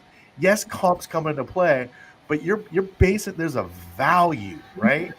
No, Johnny, and I'm laughing because I get it. This has been your viewpoint since we first started talking. But it's market value. It's what the market will bear. And the only, the comps are everything. It's not like a gold bar. Or even, let's look at a gold bar. You say, AJ, you've been appraising gold your whole life. It didn't go up 10% last month. If people paid 10% more for gold this month, it went up 10%. It's what the market will bear. It's what people are willing to pay. And that's what my job is to say what the average buyer, what the most likely price that home will sell for. Not what it'll cost to build necessarily, not what the land would cost necessarily. What is that completed product? What is the average person willing to pay for it? So when the average person is willing to pay more, then it's worth more. Yeah, I mean, what if it's only one sale? I'm sorry. Go ahead, Pete. We have a saying. I was just going to say, one sale does not make a market. It's got to be what the average buyer, what the most likely sales price would be, not what some individual millionaire that just made a ton of money selling his house in New York and moves down here is willing to pay. It's got to be what the average person would pay. And that's why I brought up in that one neighborhood, the point of going outside the neighborhood, looking at other comparable properties to say, what is the market in general willing to pay for this home, not one guy. Right. So, Pete, when we were selling your house in Royal Palm Beach back in the day, do you remember how different the price was compared to, like, because Pete put his house on the market for a period of time with a different realtor and didn't have a good experience, took it off, held it for a little bit of time, and then I kind of stepped in and then got the property sold for him. And when that happened, the price that we ended up selling it for was quite higher than I think what the other agent had listed it for. And I'm not bragging about that because some of it was just the market was changing at that point. But we got a very good price, I think, in your neighborhood, Pete, for that house, right? If I'm not mistaken, I think it was basically one of the highest sales in the neighborhood at that time. We were, and you said that's what would happen in the beginning, Jim. When you looked at the property, you said, look, in this market, number one, it's going to go really fast, which it did. And number two, it's probably going to be one of the highest homes in the neighborhood, the selling price. And that happened as well. And that was my question with AJ. You know, you said that you look at past and you determine the value by past more than present. But if there is only one sale that's way above, let's say $100,000 above the other sales that are going on, it's the only recent sale. Can one sale determine your value, make you influence your decision as far as what that house is worth? Well, it's going to influence my decision, but I'm going to do it if there's one that's out of whack. Okay. First thing I'm going to do is get a hold of both agents involved in the sale and find out were both parties typically motivated. You know, to that buyer, his daughter lives in the neighborhood and they only come up for sale so often and he just had to have that home, so he was willing to pay it. Well, that's not a typical motivation level. The second thing I'm going to do is, again, look at the submarket in general. Can I find 3 other examples of $100,000 jump in the last 30 days? And, you know, when I say the past, it is the current, it is today, the present that I'm looking at. It's just that we don't consider anticipation. So if 3 or 5 or 10 people decide to list their homes for $200,000 more than the sales, I don't care. Until they get contracts, until they start closing, it doesn't matter to me what they're thinking of for tomorrow. Thank you, AJ. That's so important for consumers out there thinking about selling your home. This is really, really great information. Thank you, AJ, for sharing everything. I want to emphasize it, but Stacy just said really helpful information, AJ. AJ, thank you very much. Very insightful. So, you know, this is really good stuff we got going here. So here's the thing is you see that all the time. So just because your neighbor, this is what happens when you're listing, AJ. You know this, AJ, when you walk in and the owner's like, yeah, I know my neighbor down the street has their house on the market for $700,000, right? Well, I just saw one recently where something was on the market for $640,000 and the highest sale in the neighborhood was $420,000. Okay. And there was nothing special about this house. It wasn't like it was the only waterfront property in the neighborhood or something like that, right? And with Pete, when we set our price at the time, Pete's house is not on the water, but the 2 houses that were closest comps were on the water, Pete. Do you remember that? One of them actually had like a dock. They actually had a dock in the backyard for a boat, right? For Yeah, one but of their the houses weren't as Mac Daddy as Pete's. Yeah, but Pete's was Mac Daddy, right? Yeah. Super Mac Daddy, the whole thing. We're when we take the break, we're gonna show one of the renovations Pete has done on YouTube and Facebook. So the people watching are gonna see some of Pete's work, which will be pretty nice. But yeah, Pete's house was completely Mac Daddy and renovated within the last 2 years, if I'm mistaken. And AJ, we made sure that Pete wrote down every single thing he did and the cost, what it cost to do it all. So we knew about all the renovations in the house, everything that was done and how much it cost. And I was very careful with the appraiser, but the appraisal said we did a very good presentation. And the upgrades kind of offset, all the super duper upgrades kind of offset the water, a little bit. That's kind of how it worked. And then Pete did really good. And then Pete, after we sold that house, Pete found his own house for sale by owner. And then I kind of stepped in to help him negotiate that, to walk him home on that. And then he moved into his new home, which wasn't 3 miles from where you originally lived? Yeah, it's literally the next street light down. It was perfect. It was exactly what I've been looking for. I got lucky and was able to both sell and buy at the same time, which you've talked about many times, Jim. It's not the easiest thing to do, but it can be done. And in my case, it certainly did get done with your help. So I appreciate that. So Pete, no problem, man. I always love to do it. So Pete is one of our real life seller buyers, right? Real life seller buyers. So what does that mean? That means that we had to take the money from Pete's sale in order to pay for the money and close on the other sale. And we had to make sure that his buyers didn't buy the house. Pete's buyers did not buy Pete's house too early, so he would become homeless while he's waiting to close on the other one. That didn't happen. Pete didn't become homeless. His daughter was okay. His fiance was okay. Everything was good. The doggies were okay. So it worked out great. And now he's on this compound that he wanted. I call it the compound, right? Because he's got the detached building. It's great for his company.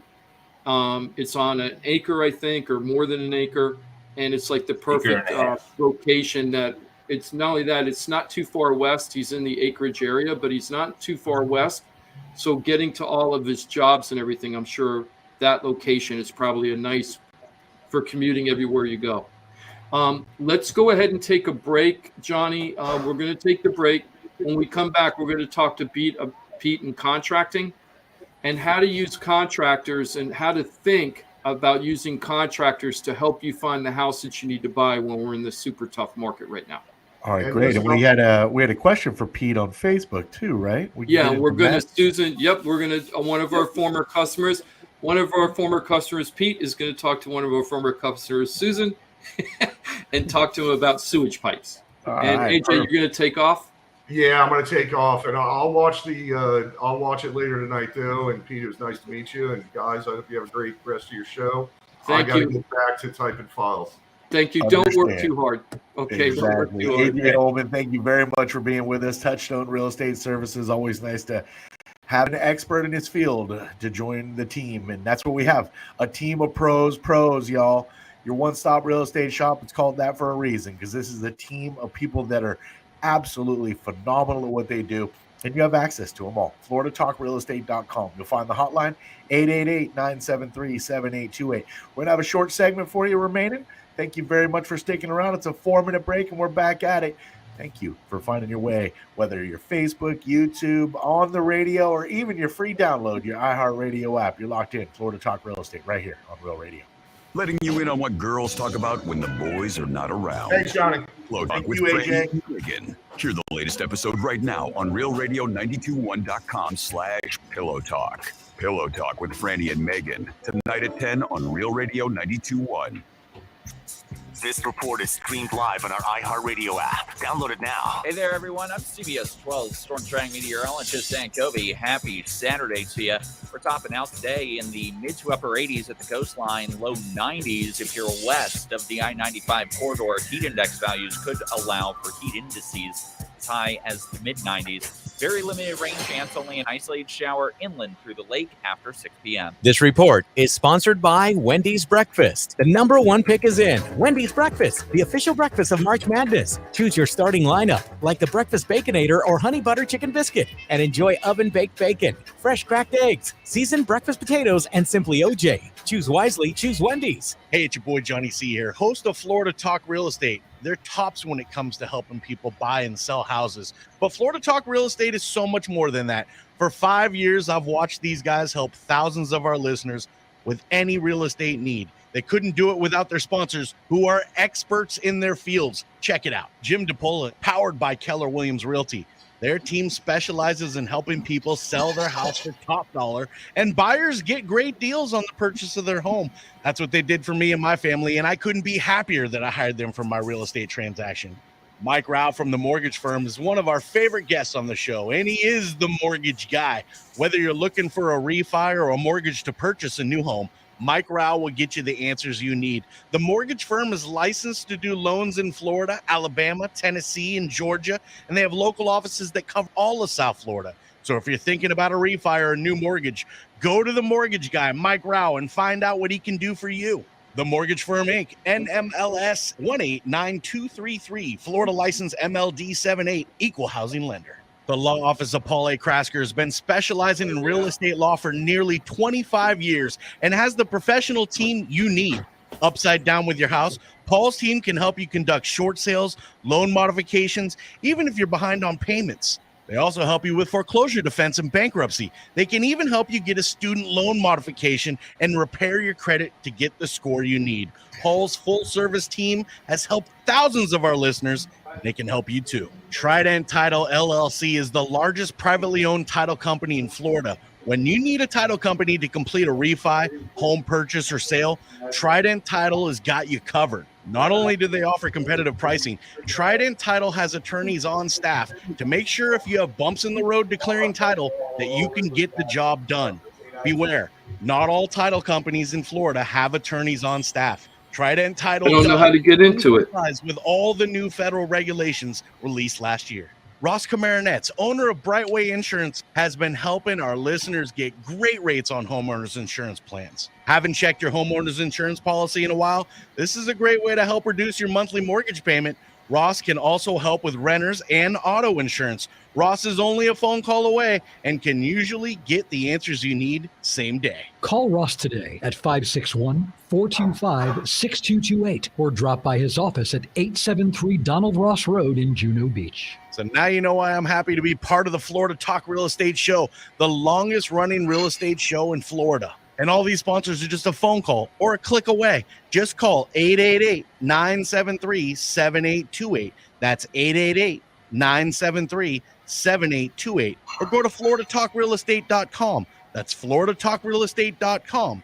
And don't forget to use the most accurate search engine to find your new home or ask for a free home valuation because floridatalkrealestate.com has you covered. That's floridatalkrealestate.com.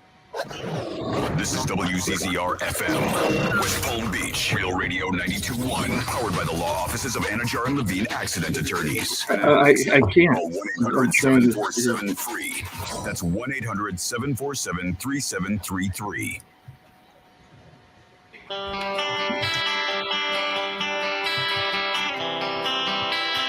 I can't get in.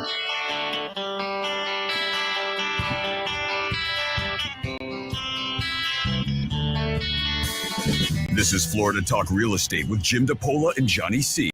A question for the show? Call us live at 1-877-927-6969. Yeah, it's a toll-free number, and you can use it. We still got about 20 minutes for you on this Saturday. 2 hours of infotainment goes by really quickly. At least it does on our end. Thank you very much for being with us.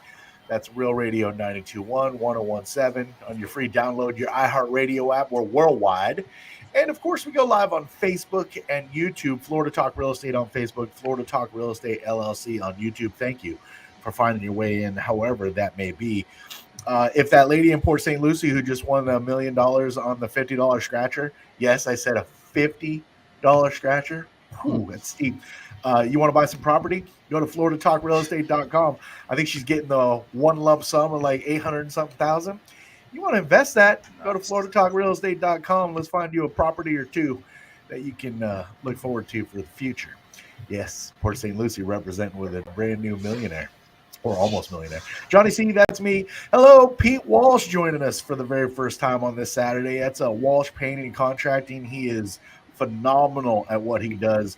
I got a feeling Pete's going to be working on probably my house before I sell it, and quite possibly my new purchase, because it might be the path we're going. Pete, great to have you with us on this Saturday, my friend. Thanks, Johnny. No worries. I got you covered. Let me know. Oh, man. Hey, connections is everything in life, and if you don't use those connections, you're crazy, right? Jimmy D's with us talking about Connected. That's Jim DiPaola with the Florida Home Pros team. That's a top producing Keller Williams team with Keller Williams Innovations. Jimmy D, how you be? Hey, Johnny, doing okay. I'm having a little technical difficulty with the MLS, so I don't know if we're going to be able to get the video stuff up. I'm waiting for somebody to send me a text, so as soon as it comes through, I'm going to try to do it. But in the meantime, Pete, can you tell me the official name of your business and like what areas you operate and what kind of work you do first, and then we'll get into some questions. Sure. It's Walsh Painting and Handyman Service. I operate pretty much all of Palm Beach County. I'll travel somewhat depending on the scope of work and the job itself. But, basically it's mostly Palm Beach County. I really specialize in home renovations, kitchen and bathroom renovations, but I do a little bit of everything. Not much I don't do. Yeah. The work he does is really, really, really nice quality work. It was so.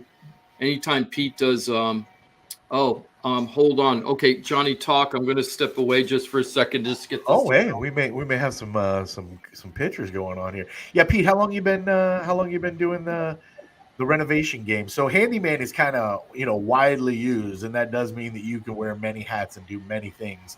But how long you been kind of dealing the renovation game? I used to work on high-rise bridges. That's when I started construction. I was in the union for almost 12 years, doing strictly bridges. After 9/11 happened, I moved down here to Florida, and I've always had a background in construction, and basically started my own company and took it from there. And like I said, I've done a little bit of everything, but mostly I've really found my niche with kitchen and bathrooms. That's really what we're doing the most of these days. Sure. And obviously we mentioned a little earlier, you had a record sale in your neighborhood when you sold your last home before you got into your new place. And that had a lot to do with the renovation that you put into your property. And I know Jim's kind of going down the path of how we may be able to dissect this really, really dynamic market right now a little bit by having people that are really good at what they do, and they're not gouging you to the point where you're priced out, but you might be able to buy a home that needs some work.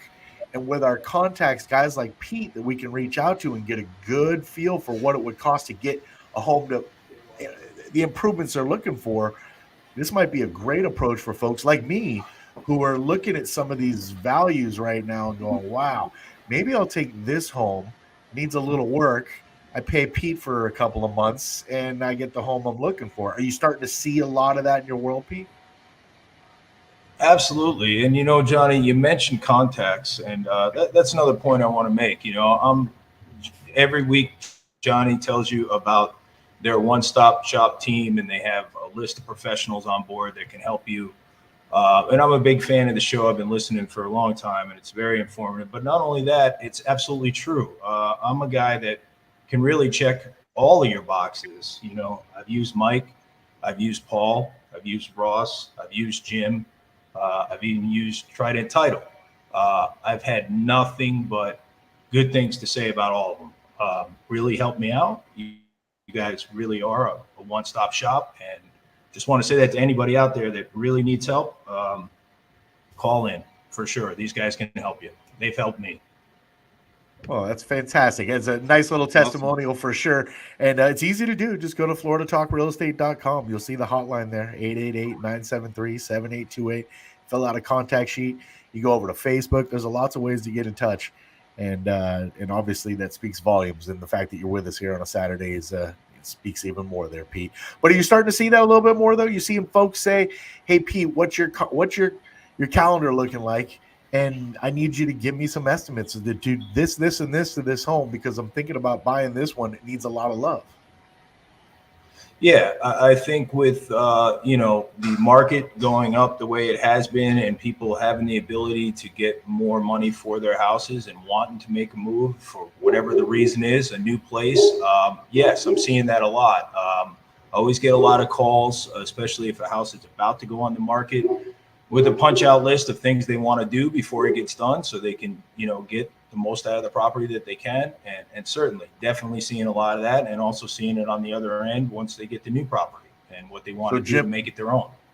Jim, you go through this a lot. We can probably get X if we do nothing to the home. We might be able to get Y if we bring someone like Pete in to do this and this. And then you play the game, right, with folks to talk about what they're trying to do. Maybe you don't invest the money, and maybe you do. And, there's a lot of moving parts, but it's nice to have someone like Pete in the tool belt. Yeah, it kind of puts things into perspective. Right now, what people aren't getting right now, because, the prices are going so high, a lot of the people feel that they're being priced out because this is what a lot of people's expectations do. And it logically, you would understand where people are coming from. So I'm selling my house because I'm under, I need to upsize, right? So I have a growing family. I need to sell my house. I'm selling my house. And then their attitude is they're upsizing. So what does upsizing mean usually in people's minds? Nicer house, right? Yeah, bigger house, but also nicer usually. Nicer, it's more be money. Nicer than the house that I have now. But what's happening in today's market is you might be able to get the right size, the right location, the right lot, all of that stuff. But then, oh my God, I need a new kitchen, and I need a new bathroom, and I need flooring, and I need paint, or maybe I don't need all of that, but I need some of it. And it's very disappointing to people because they're thinking that they're going to be able to buy into more of a turnkey place. This option for people that are having a problem with affordability, bringing in a contractor and having a realtor that understands contracting is important too. But to have the contractor as a backup so that if you find a house that you really, really like, but it needs some work, you're probably going to get a better deal. And you're also probably not going to have the competition all the time that everybody else has, right? So we just did a deal recently where the house was on the market 57 days. We were the only buyer, right? Because my guy was willing to fix up the house, right? My guy was like, hey, I'll buy the house, fix it up. So he didn't have any competition. He actually got less than list price, right? We bought the house for less than list price for the buyer. So everybody doesn't pay above list price. When we were talking to AJ in the last couple segments, the appraiser, we were talking about how prices are just going up and up and up, and that's true, but not all houses. And the houses that are in lesser good condition, those are the ones where you might be able to snap them up if you're willing to take on the extra responsibility and expense of fixing the house up. And usually if you do that, you're going to have extra equity in the house, right? So not just your down payment equity when you move in, the amount of money that you're going to put into the house, you're probably going to make it more valuable than what you spent.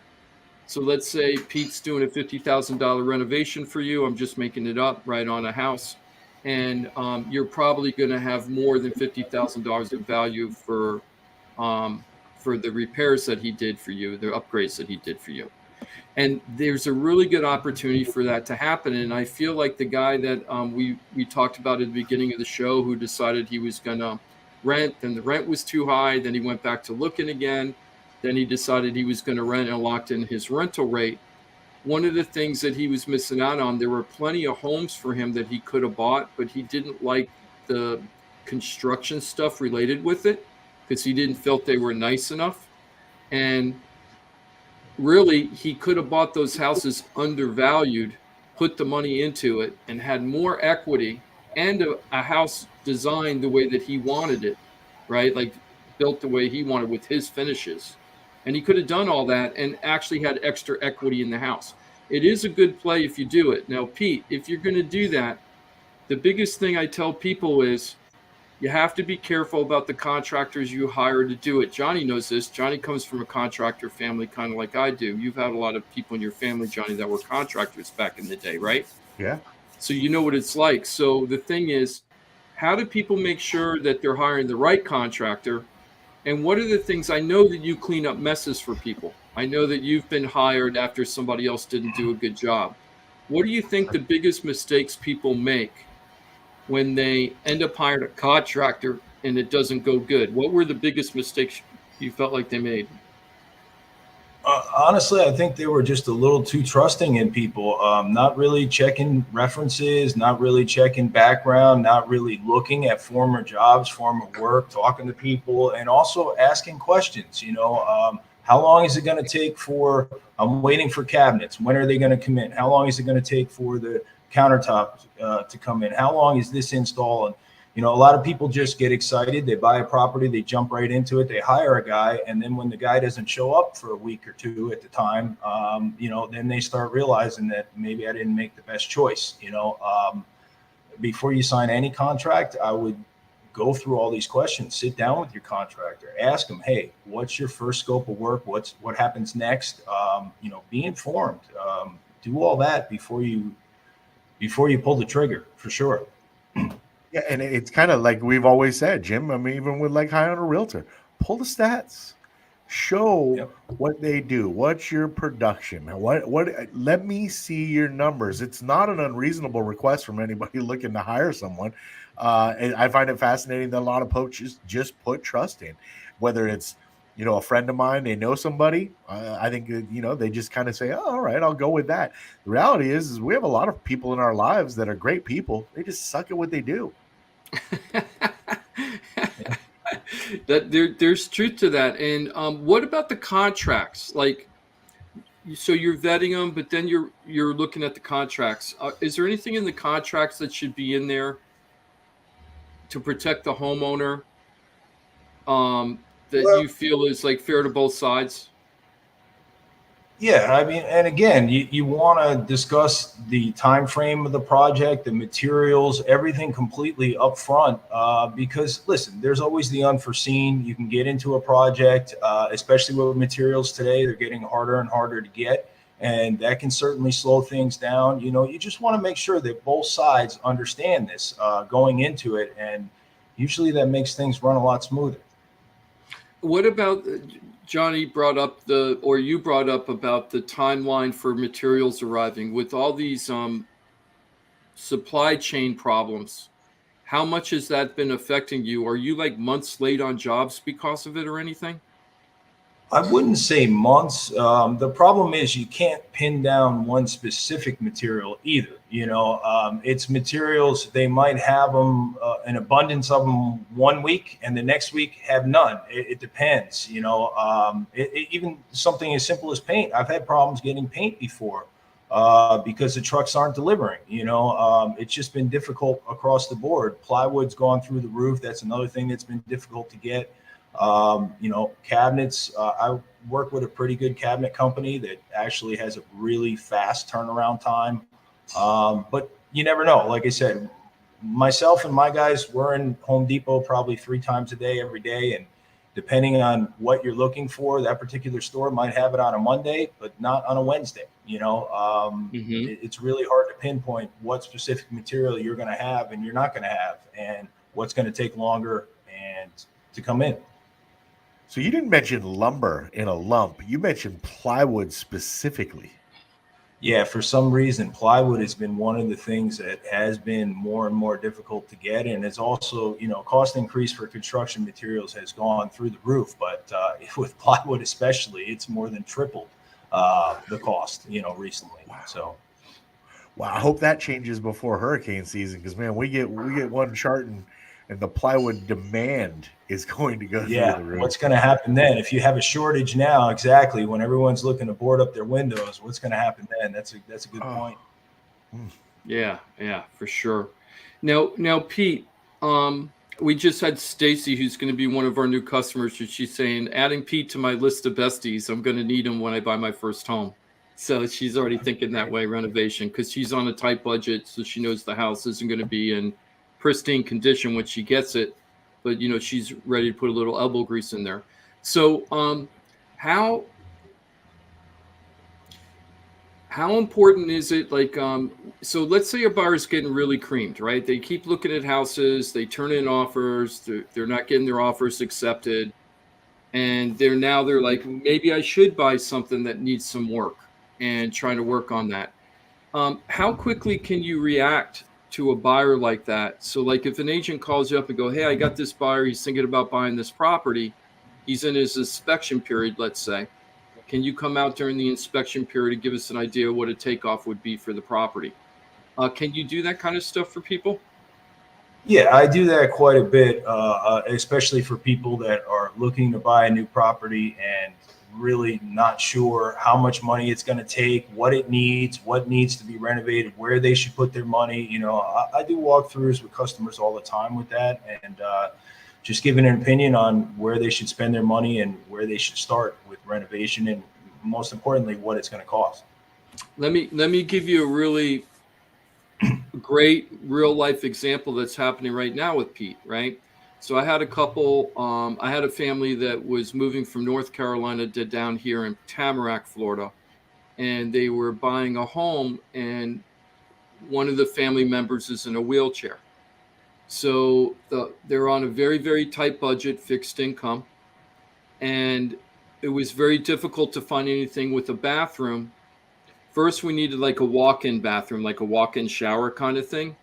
So we couldn't have a tub because of the wheelchair. But more importantly, trying to get the wheelchair through and being able to turn and everything, and the doors not being wide enough usually for a wheelchair, it was very difficult for the family. We were having a very hard time finding them a rental or a purchase. So we found this one house down in Tamarack. Natalie Medina Rao on our team did this. Thank you, Natalie. And what she ended up doing was we ended up finding a home in Tamarack in a 55 and over. And the way we looked at it, the way the wall is in the master bath, in the master bedroom to the master bath, you could move that wall, like open it up maybe even 5 feet if you wanted to, and not have any problem. And you're not going to affect very little electric. There's no plumbing in the wall. It's not load bearing. It's just very easy thing. So what this family did is they bought the house, and now they hired Pete. Pete's going to go down there, open up that opening to make sure it's good for wheelchair accessibility. So every house doesn't need to have some kind of massive renovation. This was relatively inexpensive upgrade or remodel, right? But it's going to get them what they need for their house, like their most important checklist. So, and the other thing is, if you're smart and you're trying to get through this buyer's market, you don't have to do everything at once. Pete can probably tell you what, if you're going to do this and this and this and this over time, what you should be doing first. Because Pete, right, you don't want to start putting in the kitchen and then find out you're ripping out all the floors, and then I know you could tile around it or whatever. I'm just using it as an example, but you might say, hey, if you're going to replace all the floors, do that first, do the kitchen, and then we'll get to the bathrooms later because they have a different flooring and there's a threshold there, right? So leave the bathrooms alone, do the kitchen or whatever. I'm just using examples. A lot of things come into play when you're starting a construction project, especially if it's a new home that they just bought. Are they going to be moving in right away? Does it have more than one bathroom? Are we renovating both bathrooms? Is it not a good idea to do both at the same time if you're going to be living there and you have a bathroom? These are things you got to think about and make a solid plan before you start. Pete, do you do like plumbing, sewer pipes and stuff? Thank you. Sewer pipes is not something I get into. I would recommend a plumber, not only a plumber that specializes in sewer pipes, but the thing is she mentioned that it needs repair. My first question would be, how does she know that it needs repair? Was there an inspection report done? What did the report say? You really got to have a little more information. Is there excavation involved?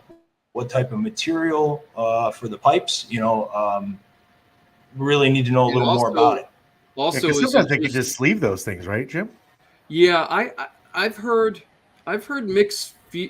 It's super cost effective, but I've heard mixed results. Yeah, mixed results or mixed opinions on whether it's a good thing or not. I just don't know. I would do more research, but it is a very cost effective compared to replacing the pipes. The other thing, Mike, Pete, you didn't mention. I know we only got like a minute. Was what happens if the pipes inside the monolithic slab floor are cracked or not working? Then you got to crack up the concrete in the house to get to the pipes. Exactly. Not just, and then you get so yeah. I've then done you're that getting a into couple major of work, like you said. Yeah. You're chipping up concrete just to get to the problem, and then you got to evaluate how to fix the problem. And that could be. Short answer is, Susan. Short answer is Pete can't help you, but he knows a guy that can go out there that's legitimate and honest and give you an opinion. Pete's bigger question is what does it mean by repair, and how did you determine that? So we can get that for you. I'll call you next week, Susan, about that. Johnny, I know we're done. I'm sorry. Yeah, we are. And always remember, Pete, let me say thank you very much for joining us on this Saturday. It's good to see you, my friend, and I hope you stay very busy, but not so busy that you can't work on my house when I'm ready for you. Thank you. It's been a pleasure. Thank you, Jim. Thank you, Johnny. Very happy to be able to join you. Fantastic. And Pete's just one of the very valuable tools in the tool belt. It's a one-stop real estate shop for a reason. You can get so many pros. If you go to floridatalkrealestate.com, call 888-973-7828. Looking to buy a home, sell a home, you need to refi. Maybe you need to talk to Pete. Maybe you got some work that's got to be done. And we got a team of pros put together for you. Your one-stop real estate shop, floridatalkrealestate.com. For Pete Walsh, Jim DiPaola, have a great weekend, my friend. Thank you. You too, Johnny. And Jimothy, happy belated birthday once again. Enjoy your weekend. Stick around. The locker room is next. Speaking of Jimothy, he'll be joined by not only Greek, but Joe's going to be there too. It's the locker room. They'll take you for the next 4 hours. We'll see you next Saturday. 2 hours of infotainment right here on Real Radio. Letting you know what girls talk about when the boys are not around.